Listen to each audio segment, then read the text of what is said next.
Hey guys, what's going on? It's me, Summoner Blue. And we're here today, playing some Perceptions of the Dead 2. I got a beta key for it, and it's gonna be really fun, and I can't wait to do it for some reason. For some reason, I'm talking, and I can hear myself. Isn't that weird? That's kind of weird, right? For some reason, I'm talking, and I can hear myself. Isn't that weird? What the hell is that? Oh, it's because I'm also on my stream page. Gosh, Twitch is hard. Twitch is so hard, guys. I've not ever used just Twitch before, ever. So this is interesting. I'm still learning some things. I hope that you guys stick with me through this learning process. For those of you who weren't here last time, we played Perceptions of the Dead. It's a really cute game. Jill here has gotten I guess an update to her look. I thought she looked cute as butts before. Not digging the kind of flat-ish look to her right now, but from what I can tell, she's getting, it's a differing art style depending on the situations. I really enjoy. This is gonna be so fun. Apparently this entire game might center around Jill, which would be pretty cute because I enjoy her. However, we also have our boy over here, and he'll probably have something to do with things. We shall see. Then it's his boys.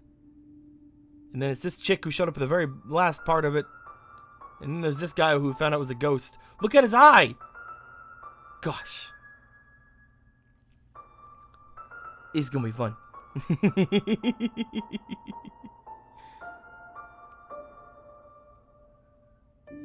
Oh. I don't know how loud the game's gonna be compared to me. So I guess we'll deal with that. I'm actually going to put my headphones on. It's a horror game. Why do I have my headphones off? I have my light off. Jeez. Although it's technically not that much of a horror game. To be fair, I wouldn't consider it really that much of a horror game. But might as well. Might as well put the headphones on. There we go. There we go. Perfect. Blue, blue, blue, blue, blue, blue. What's going on, Sir Hateful? Hi. Hi. How are you? How you doing, man? I'm gonna drink some Powerade. You can probably hear the squeakiness in my voice.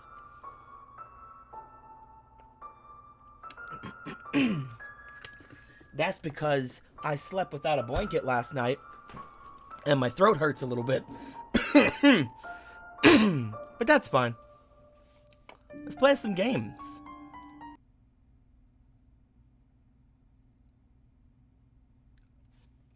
Owen blinked, looking around. It's kinda empty in here. I fucking remember his voice. Guys, remember to let me know how their voices are to you. Let me know how they sound and how loud or soft they may be, okay? Make sure, okay? Let's go. Where did everyone go? Can you hear him? Can you guys hear this guy? Hello? I love his voice. Huh. Spooky.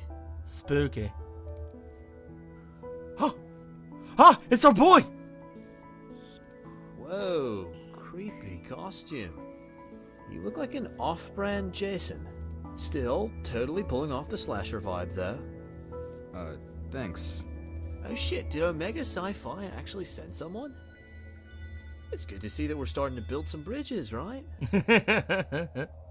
Yeah. I didn't catch your name. I'm Owen, the party's organizer. Tyrone. Though I'm feeling like someone is pulling a prank on me or something right now. How so? Everything's gone. All the decorations and stuff. Wait, did I wander into a nearly identical room? What inspired you to throw a Halloween party here, Owen? Well, St. Hart is haunted. No arguments there. What, no wisecracks? No, I definitely agree with you. I know for a fact it's haunted. Are you a believer, Tyrone? You could say that. Haha, yes! Finally a fellow acolyte. You and I are gonna have a long talk, and for that, I'll break out the good stuff. Owen began to rummage in a cabinet under the remnants of a long-abandoned equipment. What about your party? The party was just an excuse to be here. And acolyte? Is that the proper term? Oh yeah. Owen withdrew a bottle with a gold leaf wax seal and a mark that immediately widened Tyrone's eyes. Holy shit, you're gonna crack open a bottle of Monty Dements? That bottle's worth twice my entire education. You must have refined taste to recognize it on sight. Not really. I kinda helped dissolve the soul of someone haunting a bottle earlier this year. Ooh, well, you'd still have to be well connected for an acolyte if your client had a bottle. Did they share a taste with you? No, and honestly, I couldn't even imagine drinking a couple $1,000s a sip. Owen rolled his eyes and pulled out a second bottle. Look, they're not worth the price. The taste is maybe worth a few $100s a bottle. The real value is all about the prestige. Now, I have questions. You're an acting acolyte? We're talking practicing, not theoretical? I noticed, by the way, that I didn't choose a story in the beginning of this. So, this is just one big coherent story. This is also the beta version, by the way, guys. Making sure to let everybody know this is the beta version. I believe that some stuff is gonna be changed and or added into the full release. From what I saw on the thing, I could be completely wrong about that, but I wanted to let everybody know that I got the beta key given to me. So you know, this is technically a gifted game from the developer. And also, I have 2 other keys that I'm planning to give away at the end of the night. So that'd be fun. Let's keep going. I suppose so, if I understand the term correctly. Mostly just playing at busting ghosts, but sometimes some more complex stuff. I stopped a murderer's hoodie a few months ago. Murderous hoodie! Owen produced his glasses from the same cabinet and poured them each in a glass. You've got a head and shoulders above me, bro. Well, after I found out about Deceptions of the Dead 1 Pizza Pie, I checked out their Twitter and they were giving out beta codes if you went and talked to them. And I was like, hey. And they're like, hey, here you go. And I'm like, neat. So. I haven't even met a ghost yet. But I plan to summon one here tonight. Oh. Most of the frat brothers just think it's going to be an over-the-top Halloween thing. Sounds dangerous. No, I've got runes out the ass. Plus, a broken blade. Nothing to fear for the dead from me, bro. Dark Destroyer 55. I bet you didn't expect this from someone who just arrived here for the first time. Did not expect the bits. Thanks a lot, Dark Destroyer. Thanks a lot, man. A broken what? Jeez. What kind of acolyte doesn't have a broken blade? Oh, you're Mania. I keep forgetting. Whenever I see Pizza Pie, I'm like, who the heck is that? They're always here, and I should remember their name. I'm sorry, Mania. My friend Wacko Waldo. Thanks again, Dark Destroyer. You're good. You're good people. Seriously? Tyrone nodded. I guess most of my knowledge is from books, so who am I to talk trash? Owen walked back to his cabinet and withdrew a knife that looked as though it had seen far better days. In fact, the thing looked like it had shattered and just been glued back together, which is probably exactly what it was. It's like the ghost of a knife, right? I made this one myself. Tyrone's eyes widened as he sipped his drink and hungrily took another sip. Supposed to be able to stab ghosts and stuff. Owen preferred the weapon. Here, I won't be needing this tonight. Happy birthday. Happy birthday. Yeah. Here you go. Thanks. This looks so different with Tyrone here. I know, right? Tyrone took it, and his focus turned from his drink to the odd weapon, leaving Owen to take his first sip. Despite the bad-mouthing, he liked the taste, and was eager to. Liquid splattered on the ground directly below Owen. He looked down to see his mouthful had just taken as a wet stain across the ground. Owen looked up at Tyrone, and saw it in his eyes. Oh no, bro. Oh, no, oh! I'm dead. Oh, dang it! Oh, that's so sad. He just took the drink like, oh no, bro. Oh, man. Oh, ah! Owen! What? It's our girl! It's Jill! Yeah? Ah! You're too close. I'm dreaming about you again. Oh. Oh, what? Oh, that's sweet, but bro, I don't think of you like that. Oh my god. Oh my freaking god. Fine. I wasn't sleeping very well on this mattress anyway. I'm gonna turn up the voice of the sound of the volume of the voices, just a little bit, just to have them speak over the music. Turn up the sound effects a little bit too. Jill felt her hand buzz as she lifted a fist and found it clutched around her phone. The streaming app was running. That had been happening a lot recently. Her mother had always told her she was glued to her phone. Good morning, everyone. Oh, she's streaming to us right now. You can tell because we can move. I really hope I didn't leave it going while I was sleeping. Aww. You were streaming everything to us, Jill. I can't quite put why into words, but that feels creepy. Anyway, we're on day... Owen, how long have you been haunting me? I think the music is a tiny bit too loud. I'm gonna turn that down just a little bit as well. You guys can tell me otherwise, but I'm gonna turn it down just a tiny little bit as well. Music is a wee bit loud, in my opinion. Day 5, brah. Day 5, brah. It's been 5 days since the last game.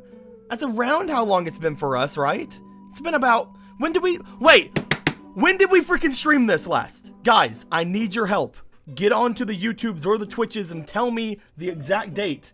Because I think it was Monday? If it was Monday, I'm going to be so happy. It might have been Sunday, though. Either way, it's been around 5 days, right? Gosh, this is so good. It's so freaking great how it worked out. So, at least 3 months since the events of St. Hart and Owen beginning his haunting vigil. Oh. Did he say... Wait. Did I get excited over nothing? Damn it! And today, I'm on day 2 of my trip to meet the mysterious Tyrone, of whom Owen speaks so many volumes of praise. Not to mention whose?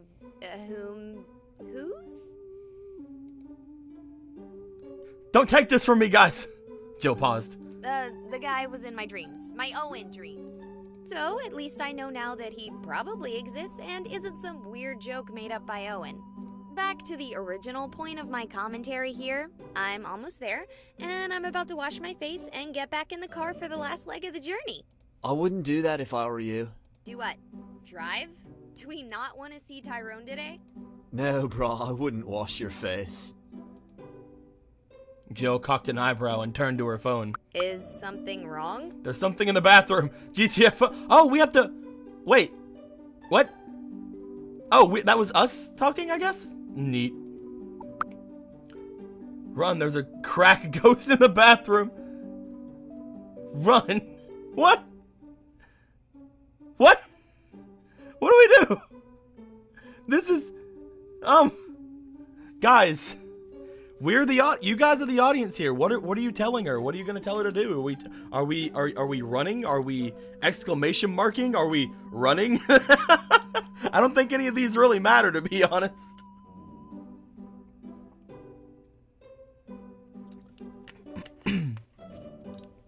Have a quick question. I've had problems with Twitch being a complete goof and not broadcasting a particular game. Is that on purpose or nah? What game are you talking about? What game are you talking about, dude? This one here does not have a game associated on Twitch, unfortunately. So I can't put the game actually up, but it is in the title. So let's go ahead and do the exclamation points. I don't think the owner was joking about the OD ghost. Oh God. Look at her face. Car, now!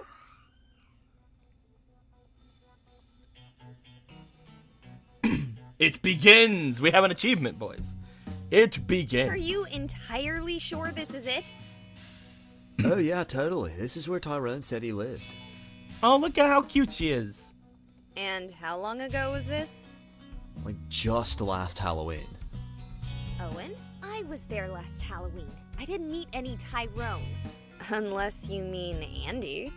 Dude, I'm not racist. I can tell the difference between different black people. But yeah, I suppose it would be the Halloween before that then? My bad. Well, nothing to lose by knocking, I suppose. Oh man, I can't wait to see him again. It's been so long. It's been so long. I thought that Tyrone had said that the only reason ghosts haunt people is because they have some sort of emotional attachment to them. There's no way he has an emotional attachment to Jill. I'll bet. Jill let out a long sigh and marched to the door. Well, here goes nothing. Her fist struck the door, the knock echoing like there were nothing but emptiness and silence beyond. Jill looked at Owen, cocking an eyebrow.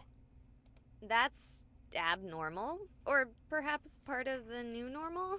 I do like how she has a different design, but it's still very cute. Very, very cute. A moment later, much to her surprise, the door opened a crack. There was an eye staring out at her, but nothing was said.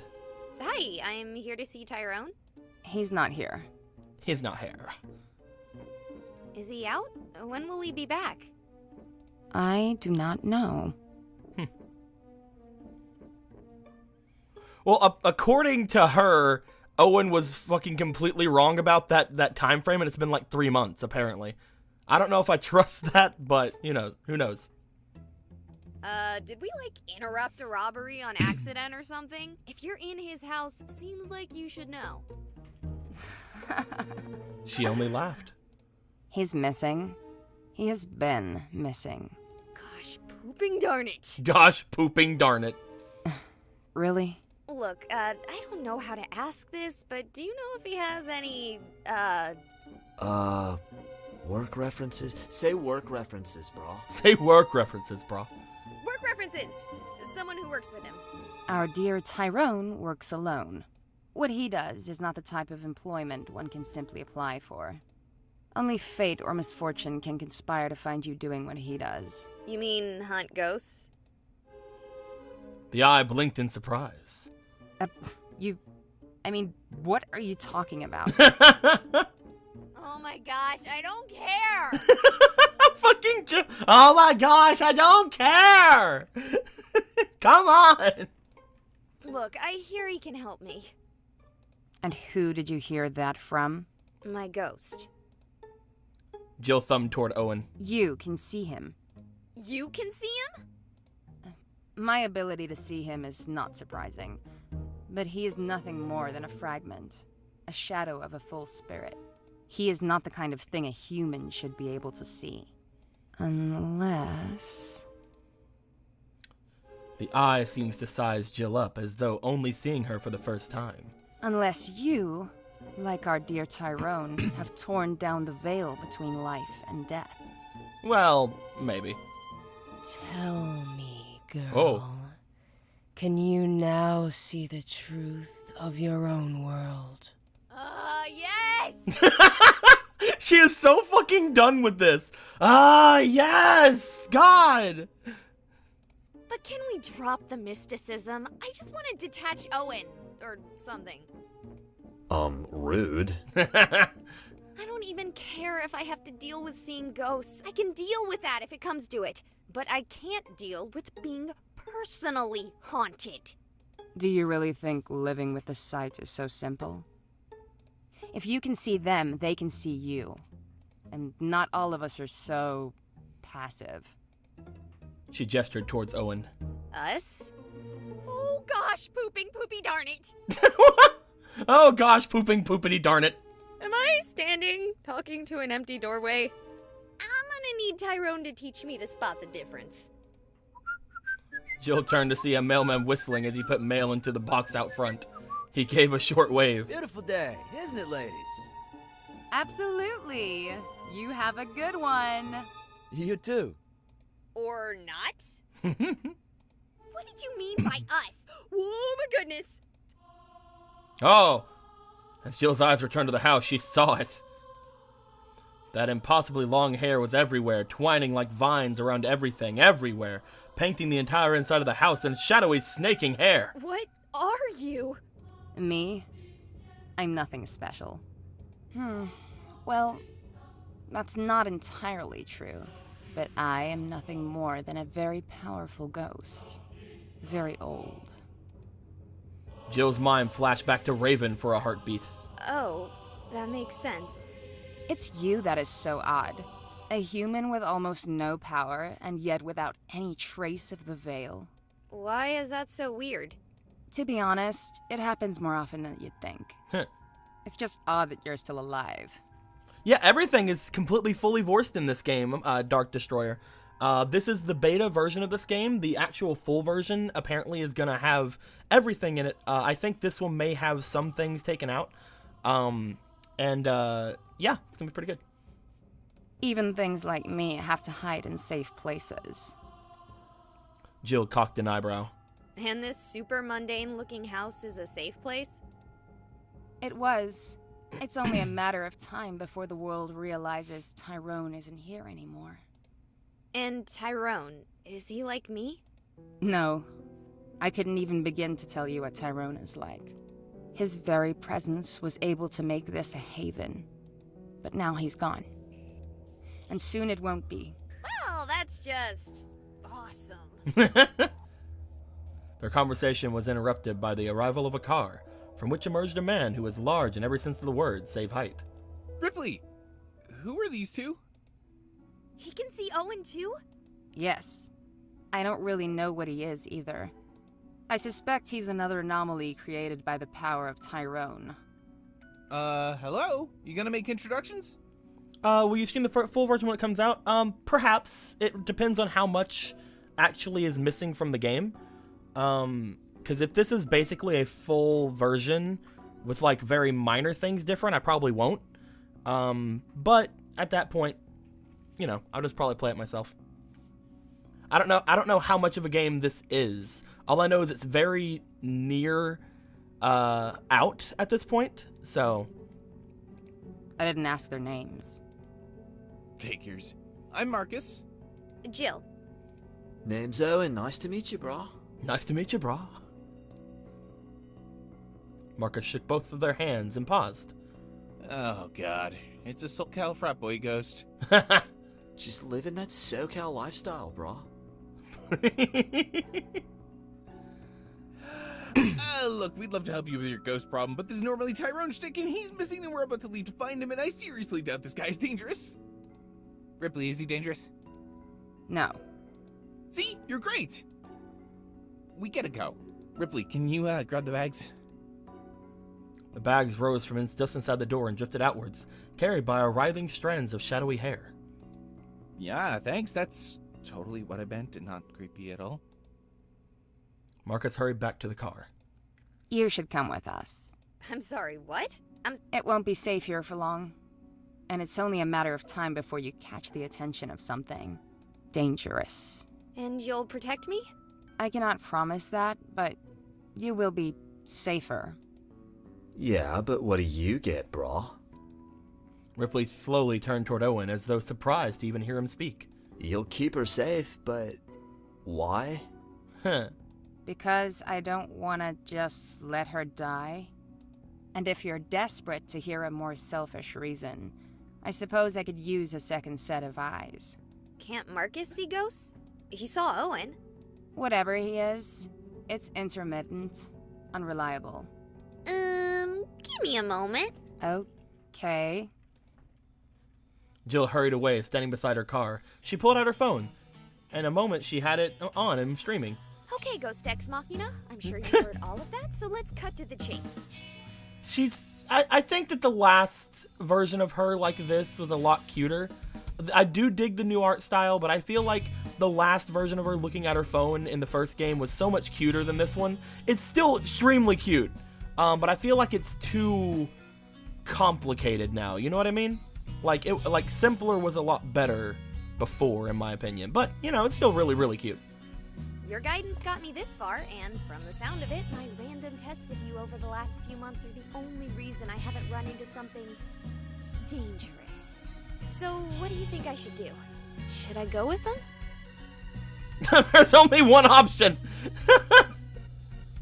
Wow, a pretty uniform response for once. Alright, I guess it's road trip time. I'm glad I packed a bag.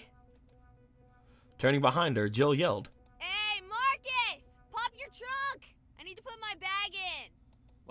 What? Ripley! Marcus! Pop your trunk! The car was silent. Marcus at the wheel, Ripley's shotgun, for all that an incorporeal entity should need the room, and then Owen and Jill in the back, an ice chest wedged between them. It had been hours of silence before Marcus finally broke the ice. So, Jill, what can you do? Don't bother her. I don't mind being bothered. What do you want me to do? I don't want to bring two strangers on this rescue mission. We don't know it's a rescue mission yet. Oh yeah, the other things with her so far look far better than the first game. Completely agreed. They didn't look bad in the first game, but they look a lot better here, especially just like the kind of standing sprites. It's just the close-up one that I feel is, a little bit less. Oh, yeah, sure. I'm sure Tyrone is fine after slipping and falling off the face of the earth for 3 weeks. I mean, didn't he fall off the earth for like a couple of years for you before, dude? Because he's never done it before, right? Yeah, that's right, exactly. Oh, she has freckles too. Kinda did, but he promised he was gonna stop. That's not the point. I too am concerned about how long he is taking. But I suspect the most help he will need is another set of hands. And I would very much like him back. Oh, I was trying to figure out the dynamics. But now I get it. You're his lady friend. Wait, Tyrone is dating a ghost? No. Not that there's anything wrong with that. Not that there's anything wrong with that. Fucking. Yes, there is! That's necrophilia! Or is it? No. Well, not exactly. Anyway, I think if Tyrone is with anyone, it's Tulip. No, I think you're wrong there. Tulip is definitely interested in Tyrone, but it is not reciprocated.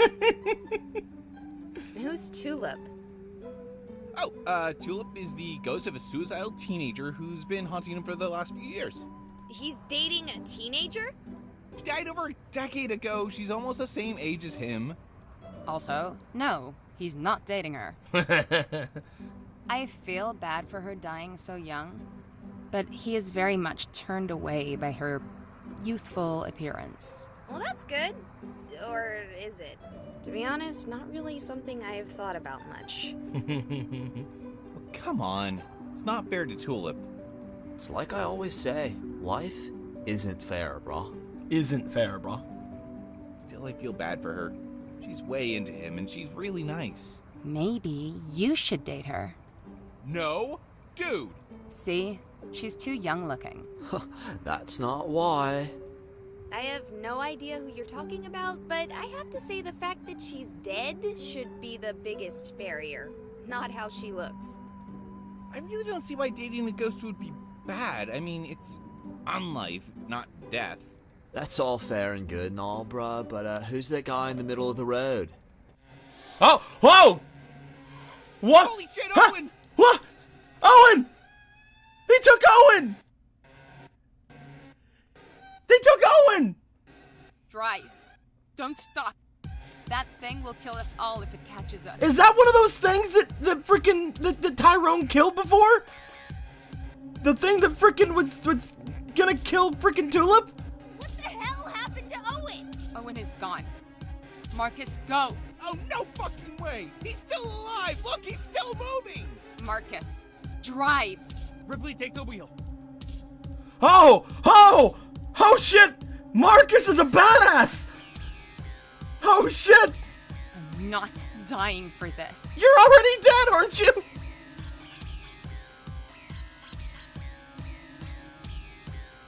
Okay, explanation. In the last game, Dark Destroyer, this guy Tyrone, they're all trying to find, found a ghost place, and this thing that showed up was like this fucking just figure, kind of like what we just saw grab Owen. And he called it a Slender because it reminded him of Slender Man. And it was able to kill it with his special power, but apparently they're like the most dangerous fucking things ever. You're just gonna leave them? Did you want to die too? Jill opened her mouth to protest, but to her shame, only silence came forth. Oh, we just left them? What? Marcus stood gasping. I should have backed up the car before he jumped out. Where the hell is he? Owen! Owen! Sup, bro?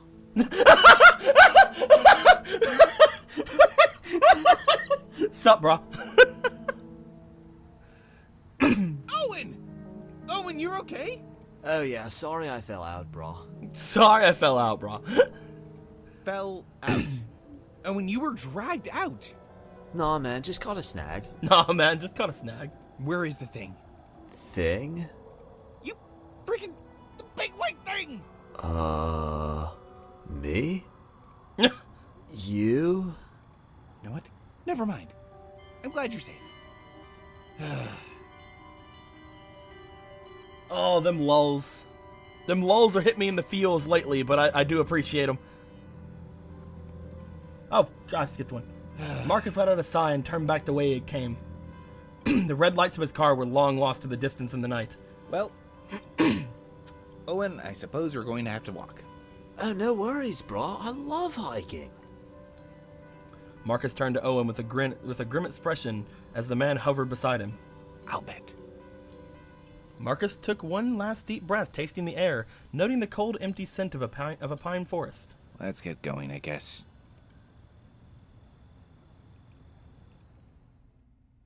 Well, they're fine. Everything's fine. The car roared with a violent and terrifying scream. Yeah, yep, that is not 35. Ripley, slow down! I'm not going that fast. Jill looked at the window. Reality was a black blur as the car tore forward. You're kidding, right? It's fine. Slow down! Fine. Tires squealed as a lurch. The car came to a stop. A graffitied sign welcomed them to the town of Misty Mornings, and Jill's eyes widened. Hey, Blue, they split the party! Hell yes. I didn't realize we were so close. Are you sure you want to stop? We should be fine. We were going at 114 miles an hour for about 10 minutes. It's almost 20 miles away on foot. I'll know if it comes directly after us, as unlikely as that is. What was that thing? Why were you so scared? A null. Oh, they have a new name for them now. Oh, they have a new name, boys. Oh, yeah, thanks for that explanation. Answer my question. I don't actually know. I've been around for hundreds of years, and I couldn't begin to accurately answer that question. They're as anomalous as any ghost, and perhaps even more so. Ghosts have a past, an origin, ties, influences. Even other things have... Oh, she did, Isno? I must not have caught that. That's off subject. They're nothing, and they seem to exist for the sole purpose of returning us to the same. Us? Ghosts. And people like you, before you get too excited. Spooky. Spooky. So you're like, how old exactly? Rather very. Oh, come on. Are we talking the Renaissance? Or were you Native American? Maybe you were a child of early Western settlers? Ripley gave Jill a dark and silencing look. You have quite the eye on you. Huh? Well, I didn't exactly go to school for streaming. Streaming? You'd get along well with Marcus. Assuming he's not dead. Ripley suddenly grew quiet. Ooh. Let's go find ourselves a room. Okay. Are you sure you don't want to... If either of them is able to get away from that thing alive, they will head here. Owen is haunting you. He'll know where you are. And Marcus? Marcus made the reservations. Oh, Come on. They walked toward the hotel, no less than 100 feet from the very welcome to sign that had greeted them. geez, look at this place. Kind of ambitious for a little town like this, don't you think? I love the art so far, like especially the background art. It's really good. I wouldn't know. Until you get inside, then it's kind of basic, but that's fine. Basic is not bad. Entering the hotel, their gazes fell upon a man, comfortably propped, flipping thoughtfully through a book, smiling occasionally. Kind of like, again, that kind of is what this reminds me of, like an old book, you know? I really love it. I actually, kind of really gets me. There's somebody with a Sprite! He started as they come within earshot, and a grin peeled across his face. You know, when someone called and made a reservation for the second time in a month, I had thought it had to be a prank. And yet, here you are! Unless you're not the rooms reserved by a Mr. Marcus Rookard? The lights flickered as the man spoke Marcus's name.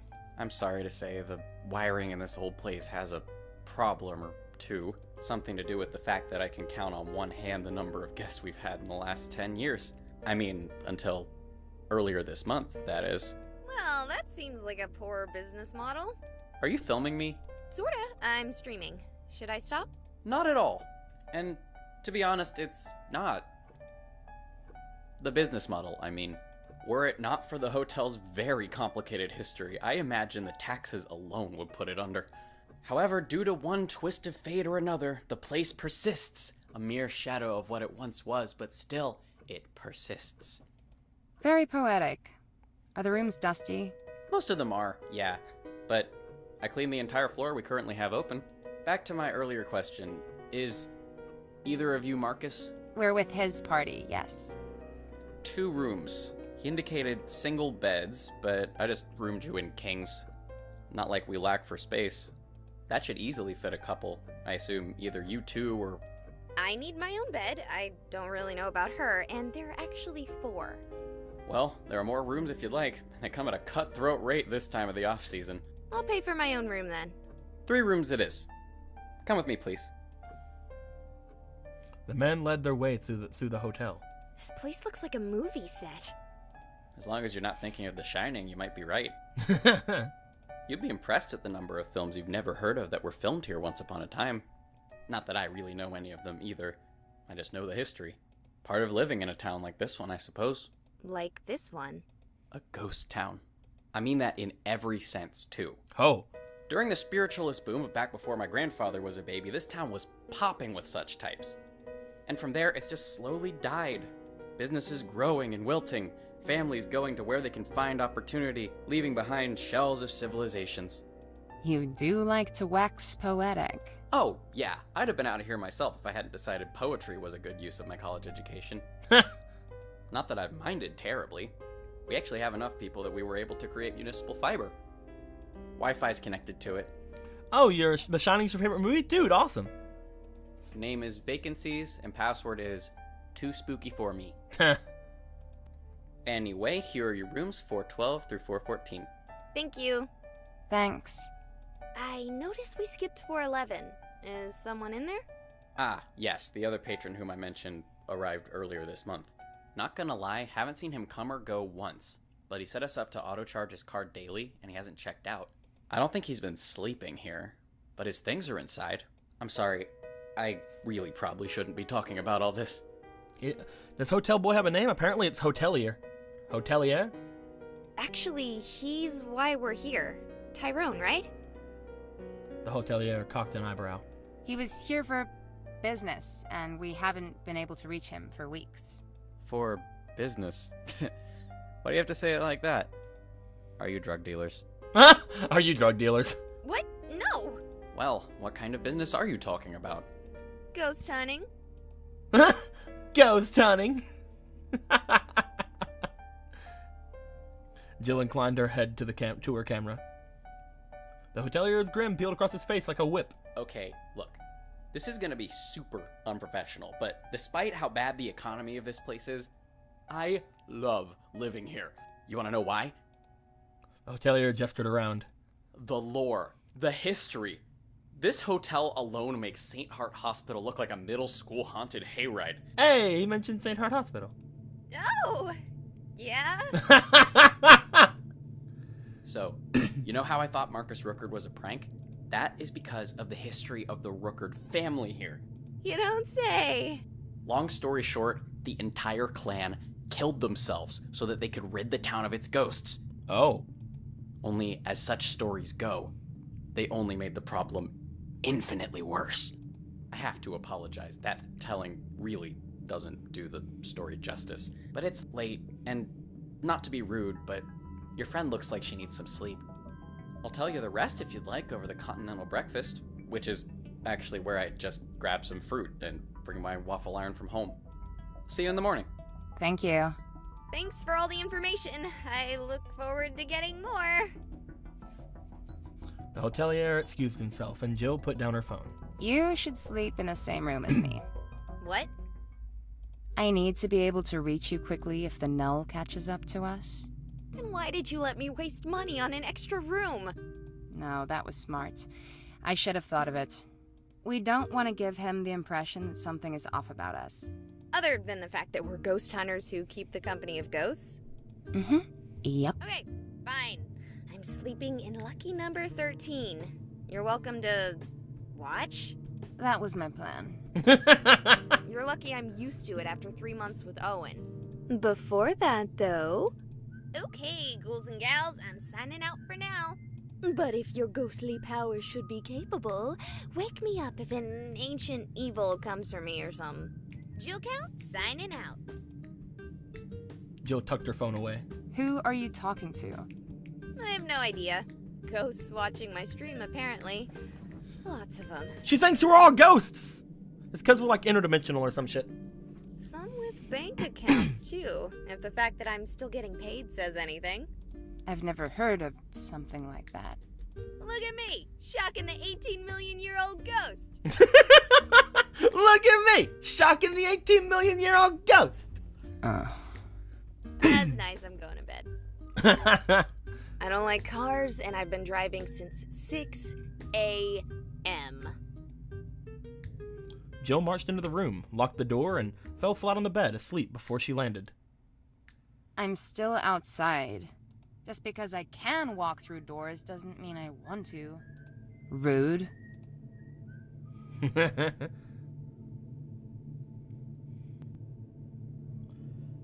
It was morning by the time Marcus finally arrived.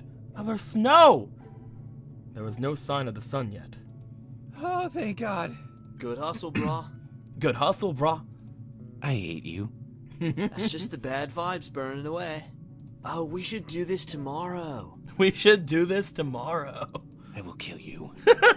Again. Oh, God dang it! The door is locked!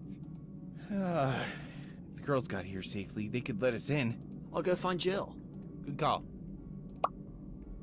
Owen winked out of sight with a soft pop. Wait, could he have done that earlier? He could have made them pick us up.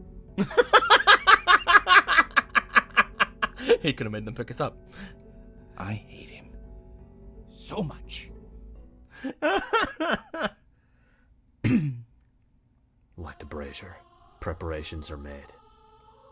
Oh. The flickering light of fire cast wild shadows over the room. Invocavi for spiritum, vidunter micavi for spiritum, vidunter micavi for spiritum, vidunter micavi for spiritum. The words echoed oddly as though the chamber were far less cluttered and small than it appeared.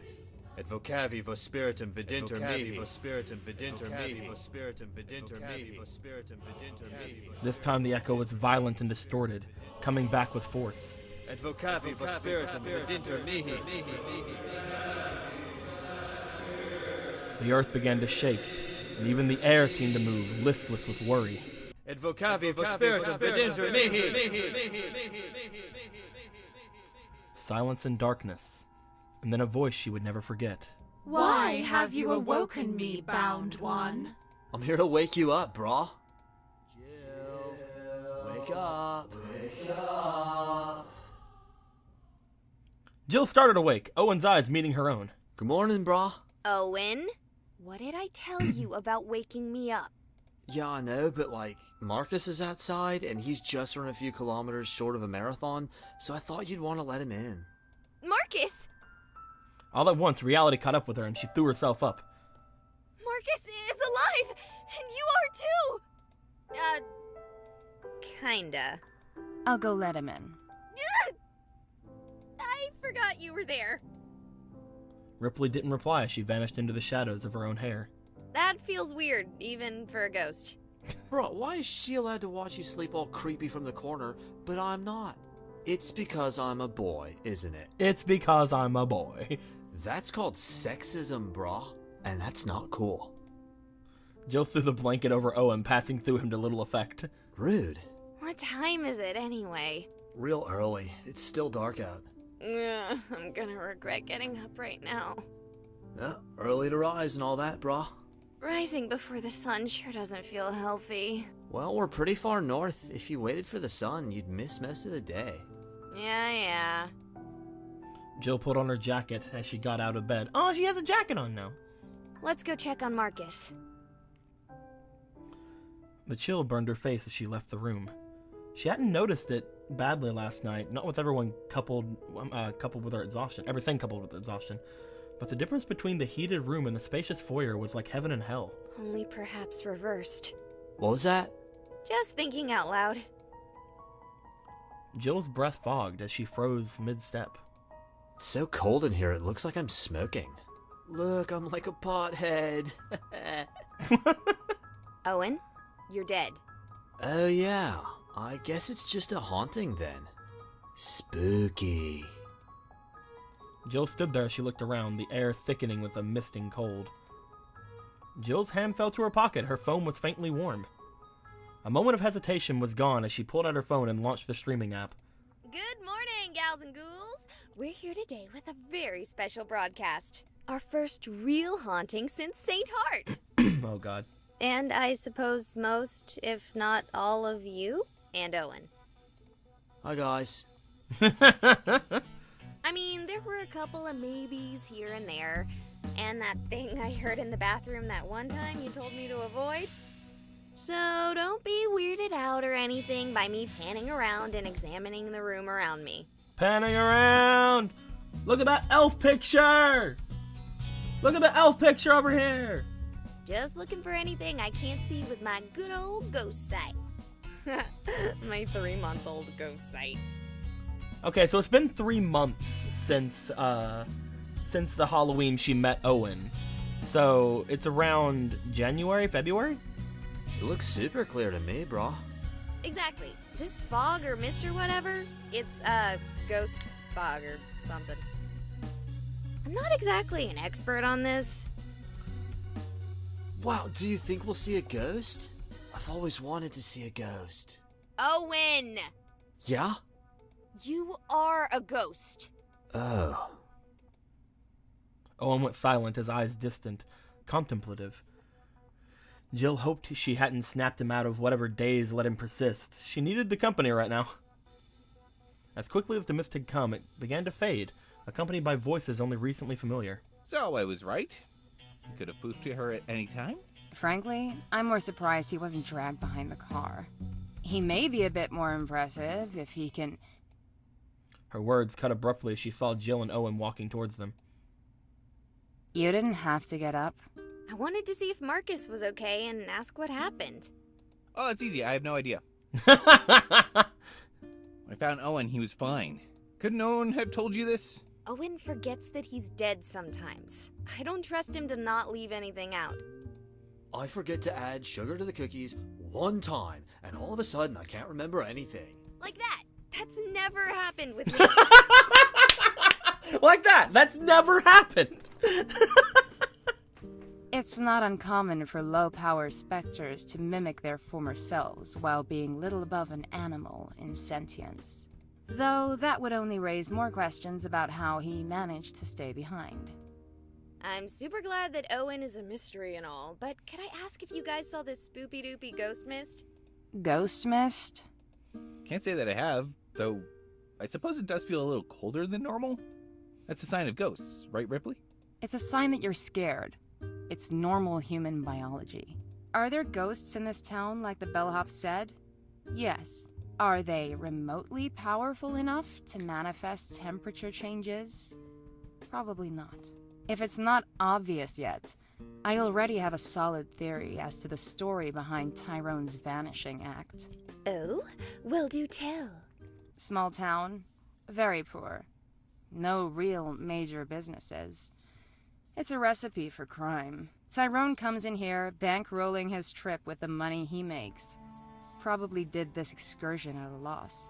Someone sees a guy with that kind of money and targets him. Maybe it's a simple mugging gone wrong. Maybe a kidnapping with no idea who to contact with the paranoid way Tyrone does these jobs. Point is, once Marcus has had a chance to rest, we should head to the police station and ask about any John Does. Ripley left towards their rooms as the group stared after, agape. No way. No way he is gone for 4 years and comes back fine, only to disappear in North Dakota. Marcus said the words, but even Jill could tell he was uneasy with how simply the theory fit the narrative. Jill watched as Marcus followed after Ripley, following her into their room. Owen, would you mind watching me while I sleep and waking me up if something happens? I thought I wasn't supposed to. Yeah, normally you're not, but just for tonight, I'd kinda like the company. Are you gonna get mad if I hum Weezer? No, it's fine.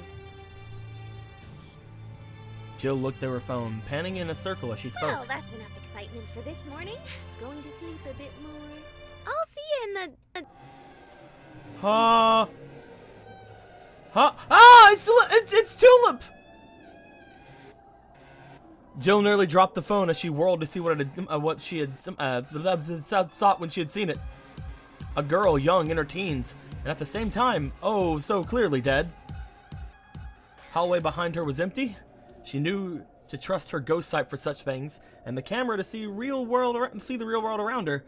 But there was no mist, no girl, nothing. Yeah, Owen, sing me Buddy Holly. Oh no, I am terrible at remembering words, but I can hum a mean tune. Da da da ba na na na da na. With that, Owen began to hum a melody through the horribly incorrect rendition of something, and Jill made her way back to her room. It's Tulip! It was Tulip! Tulip was there. He's still humming. Jill woke to the smell of waffles. That was it. Nailed it. Da da da da something Buddy Holly. Blah blah something Mary Tyler Moore. You can stop now, Owen. It's breakfast. When Jill stepped out of her room, she was more than a little surprised to find Marcus already ahead of her, walking towards the stairs. He called back as he noticed her exit. Hey, morning. How in all heck are you so perky? Marcus doesn't need much sleep. Marcus is, as I have said before, an anomaly, much like your friend. Aw, do you consider me your friend, Jill? Oh my gosh, Owen, yes, for the billionth time. Aw, that gives me feels, brah. That gives me feels, brah. The three caught up to Marcus despite his eager pace. I'm going to go and get some breakfast. Something smells good. He must be making a lot if we're smelling it all the way up here. What's this guy's name, anyway? Jill turned to Ripley, though Ripley just kept glaring at Owen. I didn't ask. I kind of forgot to ask after everything and how tired I was. Sorry. Don't worry about it. If I ask, it won't look weird for you two. Oh. The group made their way down the stairs and through the foyer to a lobby from which the smell of the food wafted. Hello there. What's on the menu this morning? Good morning. Holy shit. You have got to be Marcus Rookard. Marcus paused and looked back at the girls, who looked as confused as him. The family resemblance is, well, geez, hard to believe to say the least. I'm a novice historian of a sort, and I've seen pictures of who I assume is your grandpa or great-grandpa, and I swear, you look like he walked straight out of the page. Marcus seemed nonplussed by the comment, but Ripley eyed the man with narrowed eyes.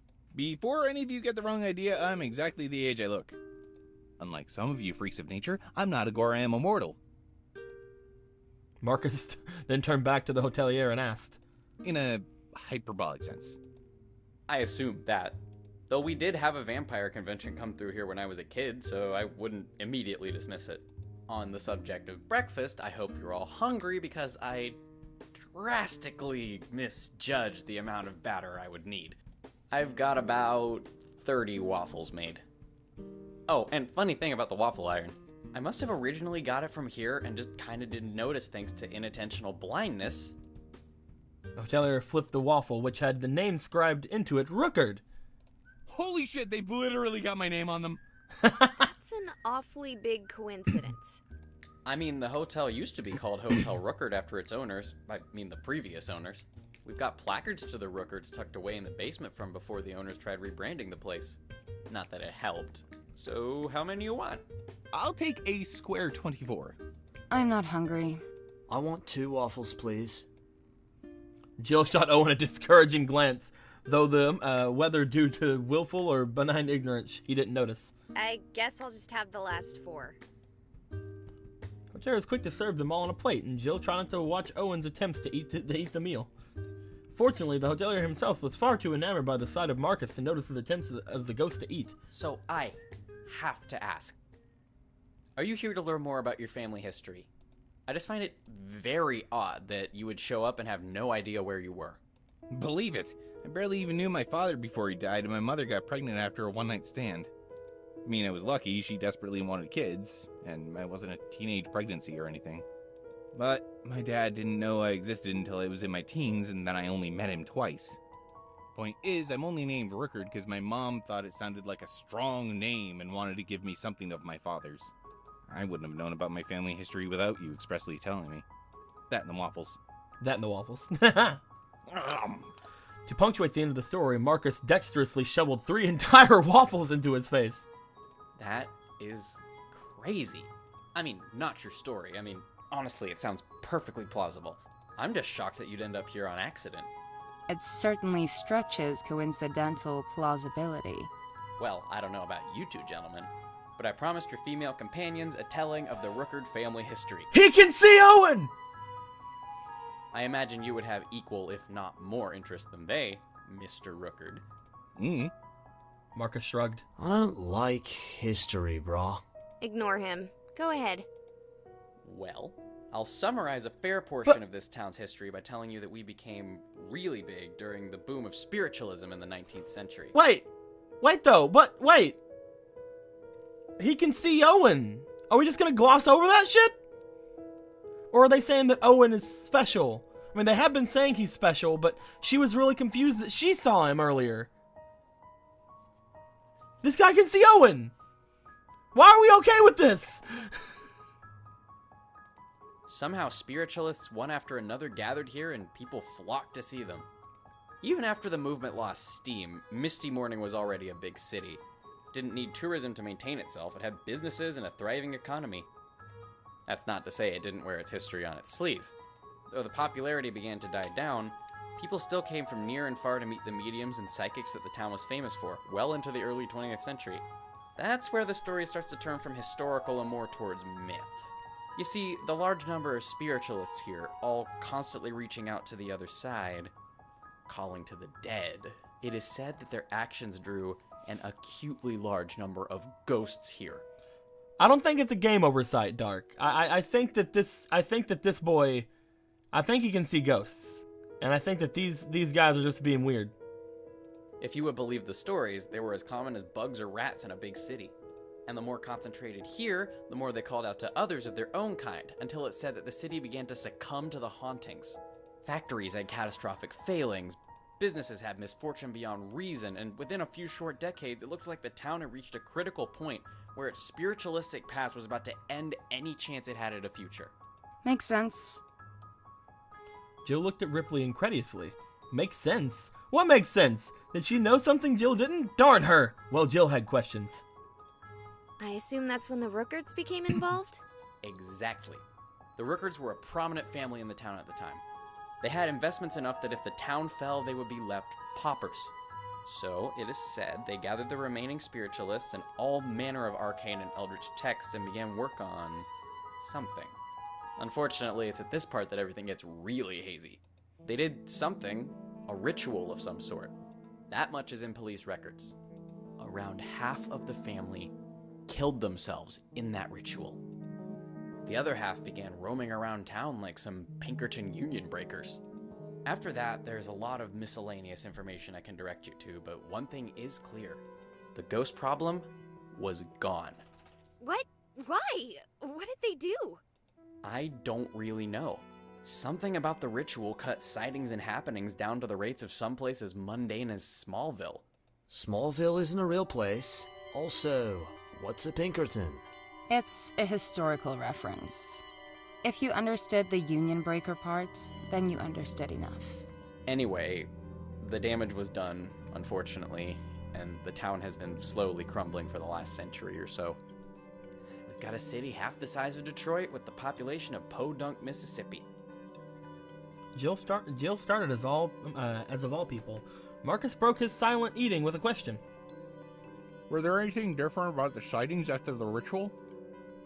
Taylor's eyebrows rose in shock before his face turned to a knowing smile. You know your stuff, don't you? Yeah, okay, this is gonna sound super weird, but after the whole Rookard family thing, we started getting sightings of extraterrestrials. What? Like UFOs? Nope, not UFOs, but extraterrestrials, ETs, greys, or really whites in our case. Tall, impossibly thin, huge eyes, and white as freshly fallen snow. Oh. Jill cocked her eyebrow in confusion at this. It certainly made very little sense, but when she turned to Ripley, her confusion only grew. Oh, Ripley! Oh, she went wide. The woman's face, normally a dark brown, was pale. Jill didn't know that ghosts could flush. Now, I haven't ever seen one myself, but the reports are strangely uniform. Well, Taylor paused for a moment, walking to get a backpack before returning with a drawing. To be more accurate, it was a copy of an illustration from a book. The caption read, "Witness illustration." Yep, that's an alien. I got abducted once. Thank you for all the information. Yep, that's an alien.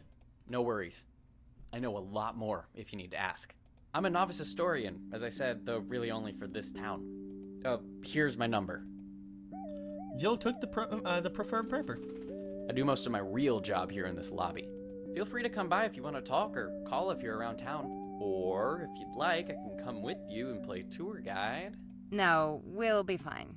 Plus, don't you have to stay here in case someone shows up?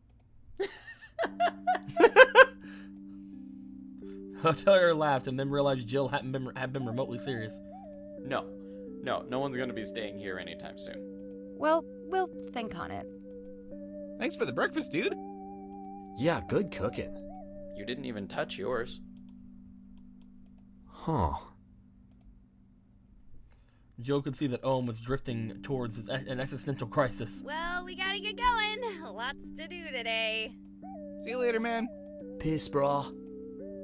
Ripley merely nodded as the band stepped outside. I keep right-clicking. Don't mean to.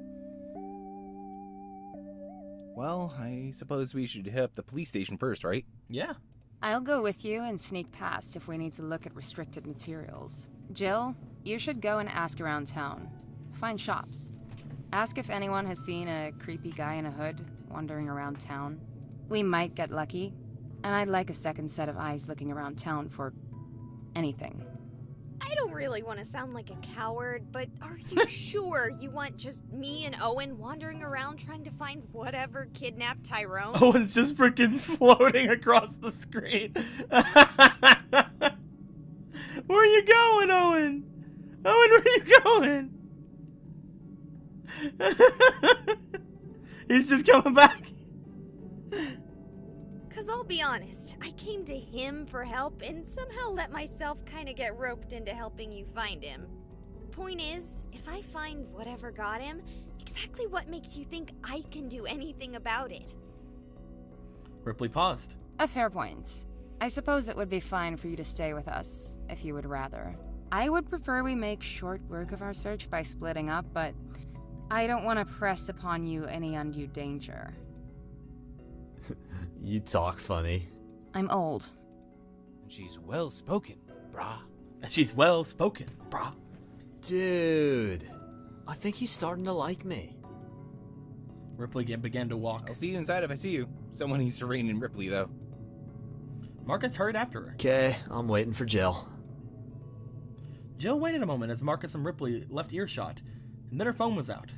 Okay, here we go, gals and ghouls. Do we visit the police with Ripley and Marcus, or should I go look around town? Hey, we got things to do, boys! Should we go with Ripley and Marcus, or should we look elsewhere? Ripley, Marcus, elsewhere with Owen. What do you guys think?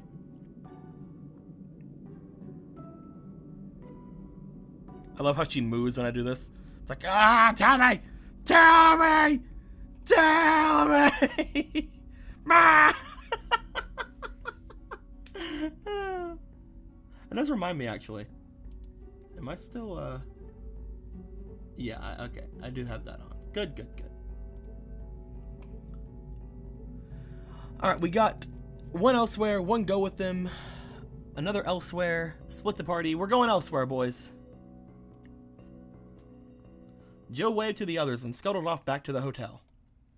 And while they're doing that, let's go check Tyrone's room for clues. She spoke to Owen, but he seemed distracted, looking away towards the wall as if it were more interesting than the simple design would indicate. She didn't bother trying to catch his attention again, instead choosing to march upwards towards Tyrone's room.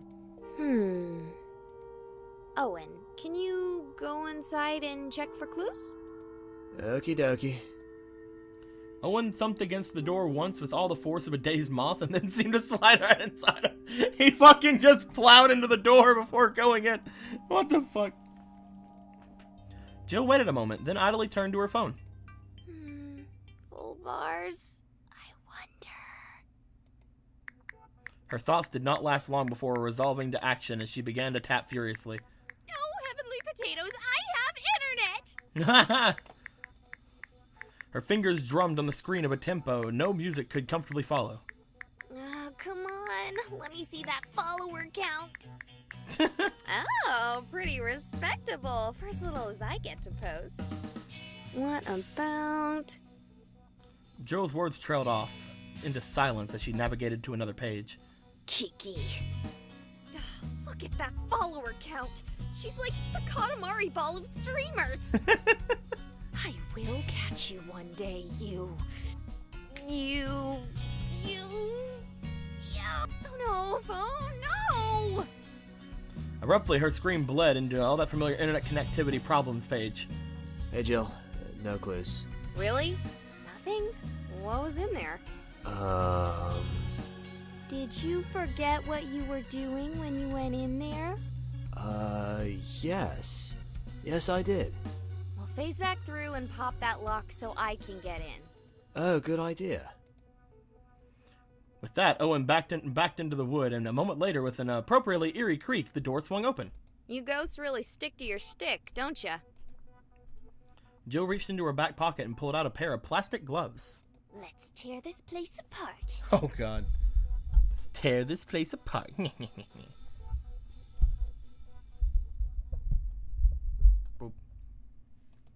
Are you kidding me? That guy travels stupidly light. What a waste of 30 seconds. Got this nifty game thingy. I can't wait to see what you can do with 2 game screens at once. Put that back. Aww. Come on, if we hurry, we can visit the police station with them.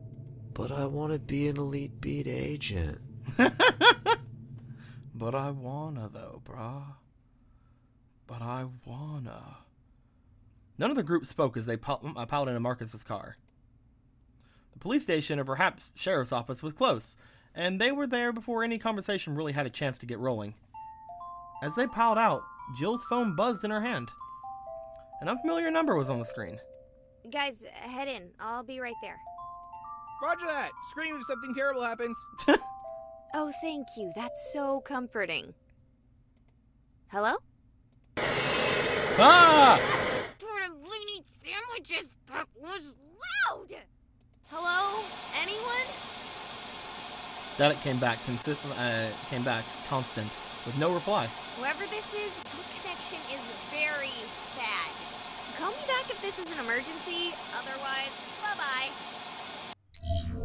Jill angrily jammed the end call button, her ears still ringing. She followed the pocketing of her phone with a deep breath and thumbed at her ear.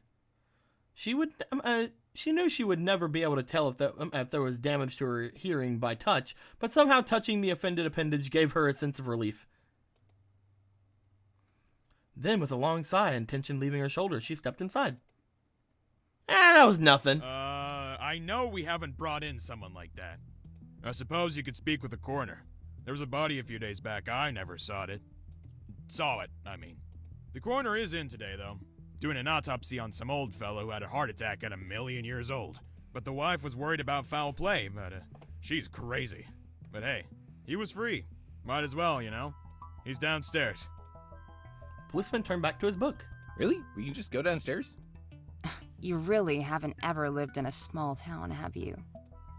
I haven't either. If you screw with anything, I'll just shoot you. The officer looked up to wink to give a warm smile as the group walked toward the stairs. So did you already talk to him? It's a quiet town. He summarized the entire month before you came in the door. If we're gonna have any luck, it'll be with the coroner and the John Doe. Bad luck, you mean? Hoping this turns up a dead end. Yes. Cool. Let's go meet him, I guess. Let Marcus do the talking. Wait, why me? Who's there? Oh, hello. You don't look like officers. We're not. We're hoping to not identify your John Doe from the other day. Sorry? Our friend is missing, and we are hoping to rule out the body you saw the other day as his fate. Well, I'm afraid they aren't here anymore. Nothing about the deceased made me think it was anything other than what it appeared. A kid exploring an abandoned building hit their head when they fell through a weakened floor. No evidence of foul play, just bad choices by a young kid. Describe them? The coroner was staring at the covered sheet from the dead man he had been examining before their arrival. Late teens, early 20s, young, well-kempt, blonde. Doesn't sound like our Tyrone. Well, just to be sure he didn't dye his hair or something, was the kid black? No, he was white. Not Tyrone. Well, I'm glad for you, though I am still worried for the boy's family. He's not local. What are the chances they'd get two mysterious out-of-towners? Tyrone? I think I may have met your friend. It must have been almost a month ago. We hit it off at a bar. I started talking about a book series I swear I had thought I was the only real human to have read. And I got a little too excited and drank too much. My most vivid memories of that night are him practically carrying me home. Haven't seen him since, though. Could you describe him more? Well, he had these ridiculous violet eyes. Never met someone with violet eyes before. Purple eyes for the win. Yeah, that's Tyrone. Did he tell you anything about why he was in town? He said he was a professional paranormal researcher. I immediately assumed he was one of those ghost chasers, but talking to him for a few minutes about it quickly changed my mind.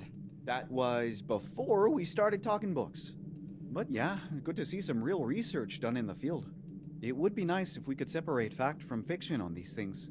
Death is already painful enough without myths about possible persistence warping our perception of it. Sorry, not only am I oversharing, but now I'm spouting about my beliefs. Not terribly professional. No harm done. We're not exactly here in a professional capacity either. Hey, if you hear from Tyrone again, or if you see anything weird, call us. Marcus held out a business card. Are you paranormal investigators too? Yeah, but we're more of the trashy ghost chasers kind. Jill shrugged as Ripley shot her a glare. Pays the bills on the real research, you know? I can appreciate that. It's for a similar reason that I'm here, I suppose. The coroner looked at the card and cocked an eyebrow. Software designer. And that is what pays the bills when the other two fall through. And that is what pays the bills when the other two fall through. The coroner let out a small laugh. Yeah, I can really appreciate that. I will do so. Good luck finding your friend, you three. Thanks, man. Let's go. As the three climbed the stairs, Jill heard a whisper in her ear. Girl, where is your ghost? First of all, Owen is not my ghost. Second, I have absolutely no idea. The question was soon answered as the three reached the top of the stairs and saw Owen chatting with the officer on duty. How is anyone seeing him? And they didn't arrest you. Nah, brah. Dude wasn't even sure what to charge us with, let alone if he could. That's just... Oh man, I can't even imagine where to start myself. I mean, I guess the only property you damaged was your own. Owen, there you are. Hey, Bros. How was the, spooky basement? The basement isn't spooky, man. Come on. Nah, brah, all morgues are spooky. Too spooky for me, at least. Hard to imagine a guy who did that is scared of dead bodies. Ain't the bodies I'm afraid of, brah. We were wondering where you went. Brah. Come on, we have been friends for like years or maybe months. You should know by now. I don't do morgues. Please, think to warn us next time. We'll leave a sitter. I keep right-clicking. Marcus had already walked past them into the cold air outside. What's up with him? He doesn't do morgues very well either. Something to do with his father. Yeah, I can appreciate that. My uncle is the same. Well, yous have a safe stay. Good luck finding ghosts. Can do. What did you tell him? Oh no, man, just the basics. I just told him everything. Whatever. The trio exited, finding Marcus breathing in enormous plumes of hot, misty breath into the sky. Well, that was a useless stop. Not completely. We know he was here, and we know he was seen as recently as a few weeks ago. That's not much. Hey, we know there's not a body. That's good. And our gracious welcome committee tells us this place is actually haunted. Haunted enough to draw a null. Oh, yeah, I don't think I've had a chance to ask about that thing. Or at least, more about it. And I have questions. They're like super dangerous ghost-eating monsters that are drawn to powerful spirits like sharks to blood. There's not really much more to say. No one knows exactly what they are. Well, I mean, none of us know. But who knows, man? The world is big. Okay, and well, while we're on the subject of this stuff, what are ghosts exactly? Dead people. I mean, mechanically, scientifically. Why is Owen over there and not, say, my great-grandma? That is a question not easily answered. So, first, you must make two conceits. One is that humans exhibit, with whatever terminology you may choose to describe it, a psychic impact on the world around them. You perceive, and are therefore perceived. Okay, that's just describing normal interaction. What do you mean by psychic? I mean that there's more to simple perception that most are aware. I mean to say, there are connections and influences one cannot easily perceive. I'm saying that there is a metaphysical gravity in your very existence. It's that feeling when you know someone is watching you. It's when someone you're close to draws close and you know long before they announce their presence. I chose the term psychic, but it might be the soul, the grace of God, or Kai, or Chi. Hell, it may be magical power or mana. But it is there, and you have to simply accept that before I move out of there. They didn't read this one. This is still beta, guys, so there are probably a few kinks still here. Makes sense. Go on. Traumatic deaths leave a psychic impression on the world. These are ghosts. Are they still the original person, or an echo? Who knows? That's it. That explains a lot. Now for some questions. Why are you particularly indistinguishable from a human while most people don't even notice Owen? Firstly, I am not. I have no physicality without effort, but my psychic imprint isn't far off from a human's. Anyone who looks at me will see me. Owen, on the other hand, has such a weak psychic imprint that only those who are particularly sensitive to such things can see him. Now, before I go any further, I want to make another thing clear. None of the things I am telling you are facts. These are closer to theories, and not even scientific community theories, but more simply my own, developed over time. And there are many exceptions. Like everybody in this entire town, apparently? Like Owen's conversation with that officer. There we go. Or Marcus. Hey, what'd I do? To be honest, I don't know the how, the why, not the real reason. Not even for myself. Okay, what about vampires and aliens? I don't think so, and I have no idea. Probably not. At least not locally. Don't get her started. She loves talking about aliens. So what exactly are acolytes? You've used that term once or twice. It's just a net term for those who pursue the Eldritch. They may be as simple as researchers, or as in the thick of it as the missing Tyrone. Good talk, guys. Can we squeeze in the car and go looking around town in something with heat? Yes, sorry. We're in the car again. A moment later, they're in the car as the light snow began to fall more heavily. So, Jill, what about you? What's your story? Jill took the opportunity to wrap up in her scarf.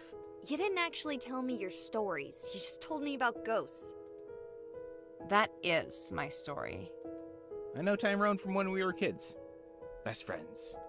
We got way into Lovecraft and D&D in college, and he and I moved into his parents' old house after graduation while we looked for jobs. I ended up making software stuff of various flavors that make vanilla look appealing, and he fell off the map for 4 years before coming back with 2 ghost girls in tow to tell me he was a real-life Winston Zedmore.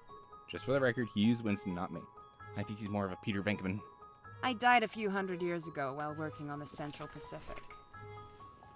On the Central Pacific. Interesting. Your turn. Wait, you died working on the railroad? All the livelong day. I really don't have much to say about the interim. Lots of persisting. Well, I'm a streamer. I was, livably famous, I suppose. As in, I made enough to make ends meet, but not like Pony Hammer or something. That's a little bit where I am. I hate Pony Hammer. Anyway, I was doing a Halloween live stream and got my veil or something ripped away by some ghost in St. Heart. I'm familiar with the place. Owen started haunting me, and my phone, to a lesser extent, and then he told me I could get help from Tyrone. You kinda know the rest from there. In this second beta? Oh, this is the second game. This is the full second game. It's the beta form of it, but it's the second game. The first game was complete. I don't know if there was a beta. There might have been, I don't know. You think maybe we should go back? The snow is really starting to come down. I barely see where I'm driving. You take the car back to the hotel. I'm gonna go look around town. Marcus stopped at a light, and Ripley was out in a heartbeat, in a heartbeat of silence, following her a few words. Oh, come on! Didn't even give me a chance to argue. So, you like her, huh? What? No! No, bro, don't lie. It's obvious.